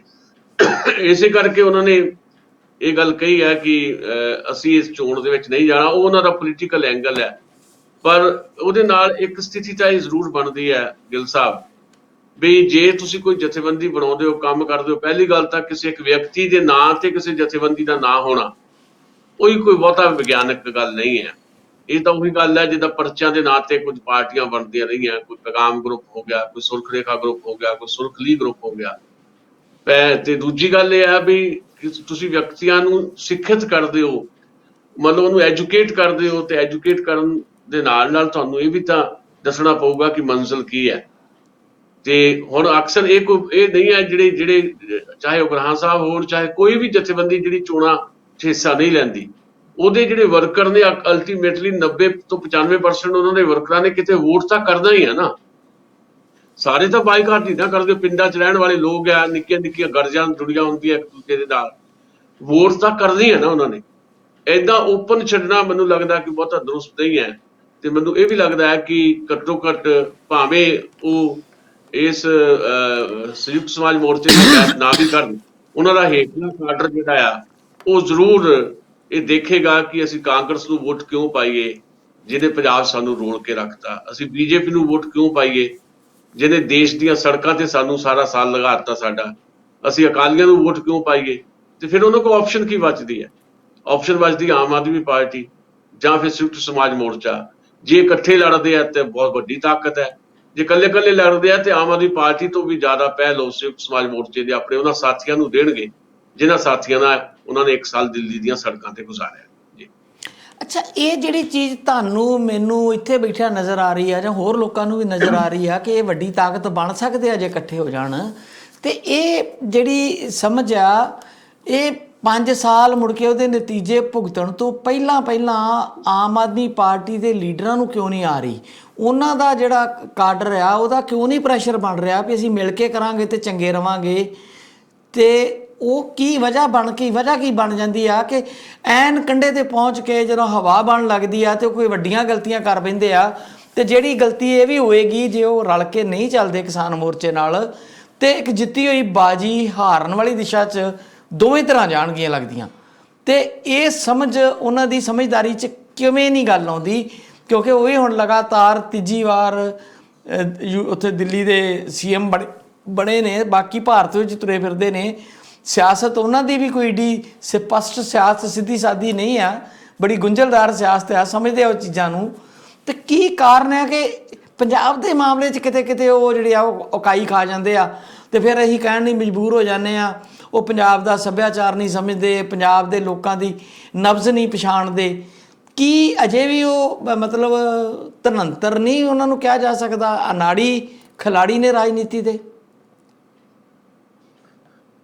ਦੇਖੋ ਨੰਬਰ 1 ਤਾਂ ਇਹ ਆ ਵੀ ਉਹ ਅਨਾੜੀ ਤਾਂ ਬਿਲਕੁਲ ਨਹੀਂ ਹੈਗੇ, ਪਰ ਉਹਨਾਂ ਨੂੰ ਟਾਈਮਲੀ ਜਿਹੜੀਆਂ ਚੀਜ਼ਾਂ ਕਰਨੀਆਂ ਚਾਹੀਦੀਆਂ ਜਿਹੜੀਆਂ ਤੁਹਾਡੇ ਪੱਖ 'ਚ ਜਾ ਸਕਦੀਆਂ ਉਹਨਾਂ ਨੂੰ ਇਗਨੋਰ ਕਰਨਾ ਜਿਹੜਾ ਆ ਉਹ ਨਹੀਂ ਸਮਝ ਆ ਰਿਹਾ ਵੀ ਜਾਂ ਤਾਂ ਉਹਨਾਂ ਨੂੰ ਥੱਲੋਂ ਜਿਹੜੀ ਫੀਡਬੈਕ ਜਿਹੜੀ ਹੈ ਉਹ ਜਿਹੜਾ ਇੱਕ ਚਮਚਾਗਿਰੀ ਦੀ ਇੱਕ ਪੋਲਿਟਿਕਸ ਹੁੰਦੀ ਹੈ ਉੱਥੇ ਗੱਲ ਆਈ ਹੋਈ ਹੈ। ਫੀਡਬੈਕ ਇਸ ਕਿਸਮ ਦੀ ਚੱਲ ਜਾਂਦੀ ਹੈ, ਜਿੱਦਾਂ ਰਾਘਵ ਚੱਡਾ ਹੋਰਾਂ ਨੇ ਪਹਿਲੀ ਪ੍ਰੈਸ ਕਾਨਫਰੰਸ ਕੀਤੀ ਚੰਡੀਗੜ੍ਹ ਦੇ ਵਿੱਚ ਜਿੱਦਣ ਨਤੀਜੇ ਆ ਰਹੇ ਸੀ ਤੇ ਹਾਲੇ 13 ਸੀਟਾਂ ਦੇ ਉੱਤੇ ਲੀਡ ਕਰ ਰਹੀ ਸੀ ਆਮ ਆਦਮੀ ਪਾਰਟੀ, ਤੇ ਓਵਰ ਕੌਨਫੀਡੈਂਟ ਹੋ ਕੇ ਉਹਨਾਂ ਨੇ ਪ੍ਰੈਸ ਕਾਨਫਰੰਸ ਕਰਤੀ। 2 ਘੰਟੇ ਬਾਅਦ ਹੀ ਕੁਲਵੰਤ ਸਿੰਘ ਜਿਹੜਾ ਆ ਮੋਹਾਲੀ ਵਾਲਾ ਸਾਬਕਾ ਮੇਅਰ ਉਹਨੂੰ ਸ਼ਾਮਲ ਕਰਾਉਣਾ ਸੀ ਦੂਜੀ ਕਾਨਫਰੰਸ, ਤੇ 2 ਘੰਟੇ ਬਾਅਦ ਹੀ ਮਨੀਸ਼ ਸਿਸੋਦੀਆ ਵੀ ਆ ਗਏ। ਯਾਨੀ 5-6 ਘੰਟਿਆਂ ਦੇ ਵਿੱਚ 3 ਪ੍ਰੈਸ ਕਾਨਫਰੰਸ ਉਦਣ ਕੀਤੀਆਂ ਆਮ ਆਦਮੀ ਪਾਰਟੀ ਨੇ। ਉਹ ਜਿਹੜਾ ਇੱਕ ਪ੍ਰਭਾਵ ਸਿਰਜਿਆ ਗਿਆ ਉਹਨਾਂ ਪ੍ਰੈਸ ਕਾਨਫਰੰਸ ਦੇ ਵਿੱਚ, ਉਹ ਪ੍ਰਭਾਵ ਸਿਰਜਿਆ ਗਿਆ ਜਿਹੜੀ ਗੱਲ ਬਾਰ-ਬਾਰ ਕਹੀ ਵੀ ਇਹ ਤਾਂ ਝਾਕੀ ਹੈ, ਪੰਜਾਬ ਹਾਲੇ ਬਾਕੀ ਹੈ, ਇਹ ਗੱਲ ਕਹੀ ਗਈ ਉੱਥੇ। ਤੇ ਅਰਵਿੰਦ ਕੇਜਰੀਵਾਲ ਦਾ ਗੁੱਡ ਗਵਰਨੈਂਸ ਦਾ ਮਾਡਲ ਚੰਡੀਗੜ੍ਹੀਆਂ ਨੇ ਕਬੂਲ ਕਰ ਲਿਆ ਤੇ ਇਹੀ ਕੁਝ ਪੰਜਾਬ ਦੇ ਵਿੱਚ ਹੋਣਾ ਆ, ਇਦਾਂ ਦਾ ਮਾਹੌਲ ਕ੍ਰੀਏਟ ਕਰ ਦਿੱਤਾ ਗਿਆ। ਤੇ ਮੈਨੂੰ ਲੱਗਦਾ ਕਿ ਬੰਦਾ ਪੈਰ ਚੁੱਕੇ ਜਾਂਦੇ ਆ ਵੀ ਜਿਹਦੀ ਉਮੀਦ ਹੀ ਨਾ ਹੋਵੇ ਤੁਹਾਨੂੰ। ਚੰਡੀਗੜ੍ਹ ਦੇ ਵਿੱਚ ਪਿਛਲੀ ਵਾਰੀ ਇੱਕ ਲੋਕ ਸਭਾ ਦੀ ਚੋਣ ਲੜੀ ਸੀ ਗੁਲਪਨਾਗ ਨੂੰ ਕੈਂਡੀਡੇਟ ਬਣਾ ਕੇ, ਉਦੋਂ ਵੀ 3ਜੇ ਨੰਬਰ ਤੇ ਰਹੇ ਸੀ, ਤੇ ਇਹਦੀ ਤਾਂ ਬਿਲਕੁਲ ਉਮੀਦ ਨਹੀਂ ਸੀ ਵੀ ਚੰਡੀਗੜ੍ਹ ਦੇ ਵਿੱਚ ਕਾਰਪੋਰੇਸ਼ਨ ਤੇ ਕਬਜ਼ਾ ਕਰਨ ਦੀ ਸਿਚੁਏਸ਼ਨ ਤੱਕ ਪਹੁੰਚ ਸਕਦੀ ਆਮ ਆਦਮੀ ਪਾਰਟੀ। ਅਚਾਨਕ ਹੀ ਉਹਨਾਂ ਨੂੰ ਐਡੀ ਵੱਡੀ ਜਿੱਤ ਮਿਲ ਗਈ, ਪੈਰ ਚੱਕੇ ਗਏ। ਤੇ ਉਹਨੂੰ ਰਿਪੋਰਟ ਏਦਾਂ ਕੀਤਾ ਗਿਆ ਅਰਵਿੰਦ ਕੇਜਰੀਵਾਲ, ਉਹ ਇੱਕ ਚਮਚਾਗਿਰੀ ਦੀ ਸਿਆਸਤ ਹੈ ਵੀ ਅਰਵਿੰਦ ਕੇਜਰੀਵਾਲ ਦਾ ਹੀ ਗੁਣਗਾਨ ਕਰ ਰਹੇ ਸੀ। ਇੱਕ ਵਿਅਕਤੀ ਦਾ ਗੁਣਗਾਨ ਜਦੋਂ ਹੋਣ ਲੱਗ ਪਵੇ, ਵਿਅਕਤੀ ਆਪਣੇ ਆਪ ਨੂੰ ਰੱਬ ਸਮਝਣ ਲੱਗ ਪੈਂਦਾ। ਉਹ ਇਹ ਨਹੀਂ ਸੀ ਕਹਿ ਰਹੇ ਰਾਘਵ ਚੱਡਾ ਕਿ ਆਮ ਆਦਮੀ ਪਾਰਟੀ ਦਾ ਪਰਿਵਾਰ ਜਿਹੜਾ ਵੱਧ ਗਿਆ, ਉਹ ਕਹਿ ਰਹੇ ਸੀ ਅਰਵਿੰਦ ਕੇਜਰੀਵਾਲ ਦੇ ਪਰਿਵਾਰ 'ਚ ਤੁਸੀਂ ਸ਼ਾਮਲ ਹੋ ਗਏ ਹੋ ਚੰਡੀਗੜ੍ਹ ਵਾਲੇ। ਅਰਵਿੰਦ ਕੇਜਰੀਵਾਲ ਦਾ ਜਿਹੜਾ ਸਮੂਹ ਗਾਨ ਹੈ ਉਹਨੇ ਸ਼ਾਇਦ ਇੱਕ ਤਾਂ ਅਰਵਿੰਦ ਕੇਜਰੀਵਾਲ ਉਹਨਾਂ ਦਾ ਜਿਹੜਾ ਸੋਚਣ ਦੀ ਇੱਕ ਸ਼ਕਤੀ ਹੁੰਦੀ ਹੈ ਉਹਦੇ ਤੇ ਕਿਤੇ ਨਾ ਕਿਤੇ ਇੱਕ ਬ੍ਰੇਕ ਲਾ ਦਿੱਤੀ ਹੈ। ਦੂਜਾ ਈਗੋਇਸਟ ਤਾਂ ਉਹ ਹੈਗਾ ਹੀ ਹੈ, ਸੁਣਦੇ ਤਾਂ ਕਿਸੇ ਦੀ ਹੈ ਨਹੀਂ, ਮਰਜ਼ੀ ਤਾਂ ਆਪਣੀ ਕਰਨੀ ਹੈ ਉਹਨਾਂ ਨੇ, ਕਿਸੇ ਦੀ ਵੀ ਨਹੀਂ ਸੁਣਦੇ। ਸੋ ਸ਼ਾਇਦ ਉਹ ਪੰਜਾਬ ਨੂੰ ਵੀ ਇੱਦਾਂ ਲੈਣਾ ਚਾਹੁੰਦੇ। ਪੰਜਾਬ ਦੇ ਮੁੱਦਿਆਂ ਦੇ ਪ੍ਰਤੀ ਵੀ ਉਹਨਾਂ ਦੀ ਕੋਈ ਕਲੈਰਿਟੀ ਨਹੀਂ ਹੈ। ਸੰਯੁਕਤ ਸਮਾਜ ਮੋਰਚਾ ਆਏਗਾ ਨਾਲ ਤੇ ਪੰਜਾਬ ਦੇ ਮੁੱਦਿਆਂ ਦੇ ਉੱਤੇ ਆਉਣਾ ਪਏਗਾ। ਸਥਿਤੀਆਂ ਜਿਹੜੀਆਂ ਇੱਦਾਂ ਦੀਆਂ ਬਣ ਗਈਆਂ ਵੀ ਆਹ ਸਾਡੇ ਮੁੱਦੇ ਕਲੈਰਿਟੀ ਨਾਲ ਇੱਥੇ ਲੜਨਾ ਪਏਗਾ। ਤੇ ਰਾਜਾਂ ਨੂੰ ਵਧੇਰੇ ਅਧਿਕਾਰ ਦੀ ਲੜਾਈ ਦੇ ਮੁੱਦੇ ਦੇ ਉੱਤੇ ਵੀ ਆਪਾਂ ਨੂੰ ਪਤਾ ਕਿ ਉਹਨਾਂ ਦੀ ਕੀ ਸਥਿਤੀ ਹੈਗੀ ਕੇਜਰੀਵਾਲ ਦੀ। ਬਾਕੀ ਦੇਖਦੇ ਹਾਂ, ਸ਼ਾਇਦ ਕੋਈ ਚੰਗਾ ਸਲਾਹਕਾਰ ਉਹਨਾਂ ਨੂੰ ਕੋਈ ਸਲਾਹ ਦੇ ਦੇ ਤਾਂ ਸ਼ਾਇਦ ਇੱਕ ਮੌਕਾ ਜਿਹੜਾ ਫੇਰ ਤੋਂ ਪੰਜਾਬ ਦੇ ਲੋਕ ਦੇਣ ਨੂੰ ਤਿਆਰ ਹੈ। ਕੁਝ ਇੱਦਾਂ ਦੇ ਲੋਕਾਂ ਨੂੰ ਜਿਹਦੇ 'ਚ ਮਤਲਬ ਜਿਹੜੀਆਂ ਪਹਿਲੀਆਂ ਗਲਤੀਆਂ ਵੀ ਮੁਆਫ ਕਰਨ ਨੂੰ ਤਿਆਰ ਹੋ ਸਕਦੇ ਆ ਪੰਜਾਬ ਦੇ ਲੋਕ। ਅਰਵਿੰਦ ਕੇਜਰੀਵਾਲ ਦੀਆਂ ਜਾਂ ਆਮ ਆਦਮੀ ਪਾਰਟੀ ਦੀਆਂ ਗਲਤੀਆਂ ਨੂੰ ਮੁਆਫ ਕੀਤਾ ਜਾ ਸਕਦਾ ਜੇ ਸੰਯੁਕਤ ਸਮਾਜ ਮੋਰਚਾ ਨਾਲ ਹੋਏਗਾ ਤਾਂ, ਨਹੀਂ ਤਾਂ ਆਮ ਆਦਮੀ ਪਾਰਟੀ ਜਿਹੜੀ ਹੈ ਪੁਰਾਣੀ ਪਰਫਾਰਮੈਂਸ ਤਾਂ ਬਹੁਤ ਦੂਰ ਦੀ ਗੱਲ ਹੈ, ਸ਼ਾਇਦ ਡਬਲ ਡਿਜਿਟਸ 'ਚ ਵੀ ਨਾ ਪਹੁੰਚ ਸਕੇ। ਬਿਲਕੁਲ ਤੁਸੀਂ ਠੀਕ ਕਹਿ ਰਹੇ ਹੋ। ਔਰ ਜਾਂਦੇ ਜਾਂਦੇ ਆਖਰੀ ਖਬਰ ਤੁਹਾਡੇ ਕੋਲ ਮੈਂ ਜਾਣਨੀ ਚਾਹੁੰਦਾ, ਇੱਕ ਵਾਰੀ ਪੰਜਾਬ ਦੇ ਡੀਜੀਪੀ ਦਾ ਫਿਰ ਰੱਟਾ ਪੈਂਦਾ ਨਜ਼ਰ ਆ ਰਿਹਾ। ਜਿਹੜਾ ਯੂਪੀਐਸਸੀ ਆ ਉਹਨੇ ਸਰਕਾਰ ਦੀ ਚਿੱਠੀ ਦਾ ਕੋਈ ਜਵਾਬ ਨਹੀਂ ਦਿੱਤਾ, ਤੇ ਕਿਹਾ ਜਾ ਰਿਹਾ ਕਿ ਜਿਹੜੇ 10 ਨਾਂ ਕੀਤੇ ਸੀਗੇ ਕੰਸੀਡਰ ਕਰਨ ਨੂੰ ਭੇਜੇ ਸੀ ਜਾਂ ਉਹਨਾਂ 'ਤੇ ਵੀ ਗੌਰ ਨਹੀਂ ਹੋਇਆ, ਤੇ ਕੁਝ ਡੇਟਾਂ ਦਾ ਚੱਕਰ ਆ ਕਿ ਕਿਹੜੀ ਡੇਟ ਤੋਂ ਖਾਲੀ ਸਮਝਿਆ ਜਾਵੇ ਜਾਂ ਨਾ, ਕੋਈ ਟੈਕਨੀਕਲ ਜਿਹੀਆਂ ਗੱਲਾਂ ਨੇ। ਤੇ ਇੱਕ ਵਾਰੀ ਫੇਰ ਹਾਲਾਤ ਇਹ ਬਣ ਰਹੇ ਆ ਕਿ ਡੀਜੀਪੀ ਫੇਰ ਸ਼ਾਇਦ ਪੰਜਾਬ ਸਰਕਾਰ ਦੀਆਂ ਉਮੀਦਾਂ ਤੋਂ ਉਲਟ ਕੋਈ ਨਵਾਂ ਨਾ ਆ ਜਾਏ ਤੇ ਉਹਨੂੰ ਫਿਰ ਉਹ ਮੰਨਣਾ ਪਏ। ਤੇ ਇੱਥੋਂ ਤੁਸੀਂ ਕੀ ਸਮਝਦੇ ਹੋ ਕਿ ਪੰਜਾਬ ਸਰਕਾਰ ਦੀ ਥੋੜ੍ਹੇ ਦਿਨਾਂ ਦੀ ਜਿਹੜੀ ਸਰਕਾਰ ਰਹਿ ਗਈ ਆ ਉਹਦੀ ਕਾਰਜਕਾਰੀ ਪ੍ਰਭਾਵਿਤ ਹੋਏਗੀ? ਲਾਜ਼ਮੀ ਹੋਏਗੀ। ਵੈਸੇ ਜੋ ਖਬਰ ਹੈ 4 ਤਰੀਕ ਨੂੰ ਮੀਟਿੰਗ ਯੂਪੀਐਸਸੀ ਨੇ ਬੁਲਾ ਲਈ ਹੈ, ਤੇ ਉਹ ਜਿਹੜੇ ਨਾਂ ਹੈਗੇ ਆ ਉਹਦੇ ਤੇ ਚਰਚਾ ਹੋਏਗੀ ਤੇ ਦੇਖਿਆ ਜਾਏਗਾ। ਇਹਦੇ 'ਚ ਇੱਕ ਗੱਲ ਹੋਰ ਨੋਟ ਕਰਨ ਵਾਲੀ ਹੈ ਵੀ ਆ ਜਿਹੜੀ ਬਿਕਰਮ ਸਿੰਘ ਮਜੀਠੀਆ ਦੇ ਖਿਲਾਫ ਕਾਰਵਾਈ ਹੋਈ ਹੈ, ਇਮੀਡੀਏਟ ਜਿਹੜੀ ਕੀਤੀ ਗਈ ਜਦੋਂ ਸਰਦਾਰ ਚਟੋਪਾਧਿਆਏ ਆਏ ਕਾਰਜਕਾਰੀ ਡੀਜੀਪੀ, ਆਉਂਦਿਆਂ ਸਾਰੇ 48 ਘੰਟਿਆਂ 'ਚ ਉਹਨਾਂ ਨੇ ਇਹ ਕਾਰਵਾਈ ਨੂੰ ਅੰਜਾਮ ਦਿੱਤਾ। ਤੇ ਭਾਵੇਂ ਇਸ ਵੇਲੇ ਅਕਾਲੀ ਦਲ ਤੇ ਬੀਜੇਪੀ ਗੱਠਜੋੜ ਜਿਹੜਾ ਆ ਤੇ ਉਹਨਾਂ 'ਚ ਮਤਲਬ ਉਹ ਗੱਠਜੋੜ ਟੁੱਟ ਚੁੱਕਾ ਹੈ ਤੇ ਉਹਨਾਂ 'ਚ ਦੇਖਣ ਨੂੰ ਕੋਈ ਤਾਲਮੇਲ ਨਹੀਂ ਹੈ, ਪਰ ਸਾਰਿਆਂ ਨੂੰ ਪਤਾ ਹੈ ਕਿ ਚੋਣਾਂ ਤੋਂ ਬਾਅਦ ਇਹ ਫਿਰ ਇਕੱਠੇ ਹੋਣ ਵਾਲੇ ਆ ਅਕਾਲੀ ਦਲ ਤੇ ਬੀਜੇਪੀ ਵਾਲੇ। ਮਤਲਬ ਇਲੈਕਸ਼ਨ ਤੋਂ ਬਾਅਦ ਇਹਨਾਂ ਦਾ ਫਿਰ ਤੋਂ ਗੱਠਜੋੜ ਬਣਨਾ ਹੈ। ਹੰਗ ਅਸੈਂਬਲੀ ਚੱਲਦਿਆਂ ਇਹ ਬਹੁਤ ਕੁਝ ਹੋਰ ਵੀ ਹੋਣਾ ਹੈ। ਸੋ ਮੈਨੂੰ ਲੱਗਦਾ ਹੈ ਕਿ ਬਿਕਰਮ ਸਿੰਘ ਮਜੀਠੀਆ ਦੇ ਮਾਮਲੇ ਦੇ ਉੱਤੇ ਜਿਹੜੇ ਸੁਖਬੀਰ ਬਾਦਲ ਜਾਂ ਬਾਦਲਾਂ ਦੇ ਜਿਹੜੇ ਕਨੈਕਸ਼ਨ ਹੈਗੇ ਆ ਭਾਰਤੀ ਜਨਤਾ ਪਾਰਟੀ ਨਾਲ ਪੁਰਾਣੇ, ਉਹਨਾਂ ਨੂੰ ਸ਼ਾਇਦ ਵਰਤ ਕੇ ਕੁਝ ਪੰਜਾਬ ਦੇ ਜਿਹੜੇ ਡੀਜੀਪੀ ਦੇ ਮਾਮਲੇ ਦੇ ਵਿੱਚ ਵੀ ਇਹਨਾਂ ਦੀ ਦਖਲਅੰਦਾਜ਼ੀ ਕੁਝ ਚੱਲ ਸਕਦੀ ਹੈ ਤੇ ਇਹ ਡੀਜੀਪੀ ਨੂੰ ਬਦਲ ਕੇ ਆਪਣੀ ਮਰਜ਼ੀ ਦਾ ਡੀਜੀਪੀ ਕੇਂਦਰ ਸਰਕਾਰ ਉਹ ਪੈਨਲ ਦੇ ਵਿੱਚੋਂ ਹੀ ਜਿਹੜਾ ਪੈਨਲ ਭੇਜਿਆ ਉਹਦੇ ਵਿੱਚੋਂ ਕੋਈ ਆਪਣੀ ਮਰਜ਼ੀ ਦਾ ਆਪਣੇ ਕੋਲੋਂ ਤਾਂ ਉਹ ਲਾ ਨਹੀਂ ਸਕਦੇ, ਉਹਨੂੰ ਸ਼ਾਇਦ ਉਹ ਮਨਜ਼ੂਰੀ ਦਵਾ ਸਕਦੇ ਆ। ਭਾਵੇਂ ਸਥਿਤੀਆਂ ਬਦਲਣਗੀਆਂ ਤੇ ਨਹੀਂ, ਕਿਉਂਕਿ ਉਹ ਤਾਂ FIR ਦਰਜ ਹੋ ਚੁੱਕੀ ਆ, ਕੇਸ ਜਿਹੜਾ ਆ ਕੋਰਟ ਦੇ ਵਿੱਚ ਆ, ਜ਼ਮਾਨਤਾਂ ਲਈ ਅਰਜ਼ੀਆਂ ਲਾਈਆਂ ਹੋਈਆਂ, ਪਰ ਫਿਰ ਵੀ ਇੱਕ ਫਰਕ ਪੈਂਦਾ ਹੈ। ਦੂਜੇ ਬੰਨੇ ਇਹ ਹੈ ਕਿ ਚੋਣਾਂ 'ਚ ਸਮਾਂ ਬਹੁਤ ਘੱਟ ਰਹਿ ਗਿਆ, ਸਰਕਾਰ ਹੁਣ ਬਹੁਤਾ ਕੁਝ ਕਰਨ ਦੀ ਸਥਿਤੀ ਦੇ ਵਿੱਚ ਨਹੀਂ ਹੈ, ਚਾਹੇ ਉਹ ਲੋਕਾਂ ਨਾਲ ਵਾਅਦੇ ਕੀਤੇ ਹੋਣ, ਚਾਹੇ ਹੁਣ ਇਹਨਾਂ ਦਿਨਾਂ ਦੇ ਵਿੱਚ ਉਹਨਾਂ ਨੇ ਬਹੁਤ ਸਾਰੇ ਐਲਾਨ ਕੀਤੇ ਹੋਣ, ਉਹ ਇੰਪਲੀਮੇਸ਼ਨ ਜਿਹੜੀ ਉਹਨਾਂ ਦੀ ਬਹੁਤ ਜ਼ਿਆਦਾ ਔਖੀ ਹੈ। ਜੀ ਚਲੋ ਜੀ, ਬਹੁਤ ਬਹੁਤ ਸ਼ੁਕਰੀਆ ਤੁਹਾਡਾ। ਵੈਸੇ 5 ਤਰੀਕ ਨੂੰ ਮੋਦੀ ਸਾਹਿਬ ਆ ਰਹੇ ਆ, ਉੱਤੇ ਕੱਲ੍ਹ ਆਪਾਂ ਗੱਲ ਕਰਾਂਗੇ, ਸਮਾਂ ਆਪਣੇ ਕੋਲ ਅੱਜ ਹੈ ਨਹੀਂ ਆ। ਕੋਈ ਉਹਨਾਂ ਤੋਂ ਉਮੀਦਾਂ ਪੰਜਾਬੀਆਂ ਨੂੰ ਰੱਖਣੀਆਂ ਚਾਹੀਦੀਆਂ ਕਿ ਨਹੀਂ, ਕੋਈ ਐਲਾਨ ਵੱਡੇ ਹੋਣ ਦੀ ਸੰਭਾਵਨਾ ਉੱਤੇ ਚਰਚਾ ਹੁੰਦੀ ਰਹਿੰਦੀ ਆ, ਹੋਣਗੇ ਕਿ ਨਹੀਂ, ਇਹ ਆਪਾਂ ਕੱਲ੍ਹ ਦੇ ਪ੍ਰੋਗਰਾਮ 'ਚ ਕਰਾਂਗੇ। ਬਹੁਤ ਬਹੁਤ ਤੁਹਾਡਾ ਸ਼ੁਕਰੀਆ। ਸ਼ੁਕਰੀਆ ਜੀ, ਮਿਹਰਬਾਨੀ।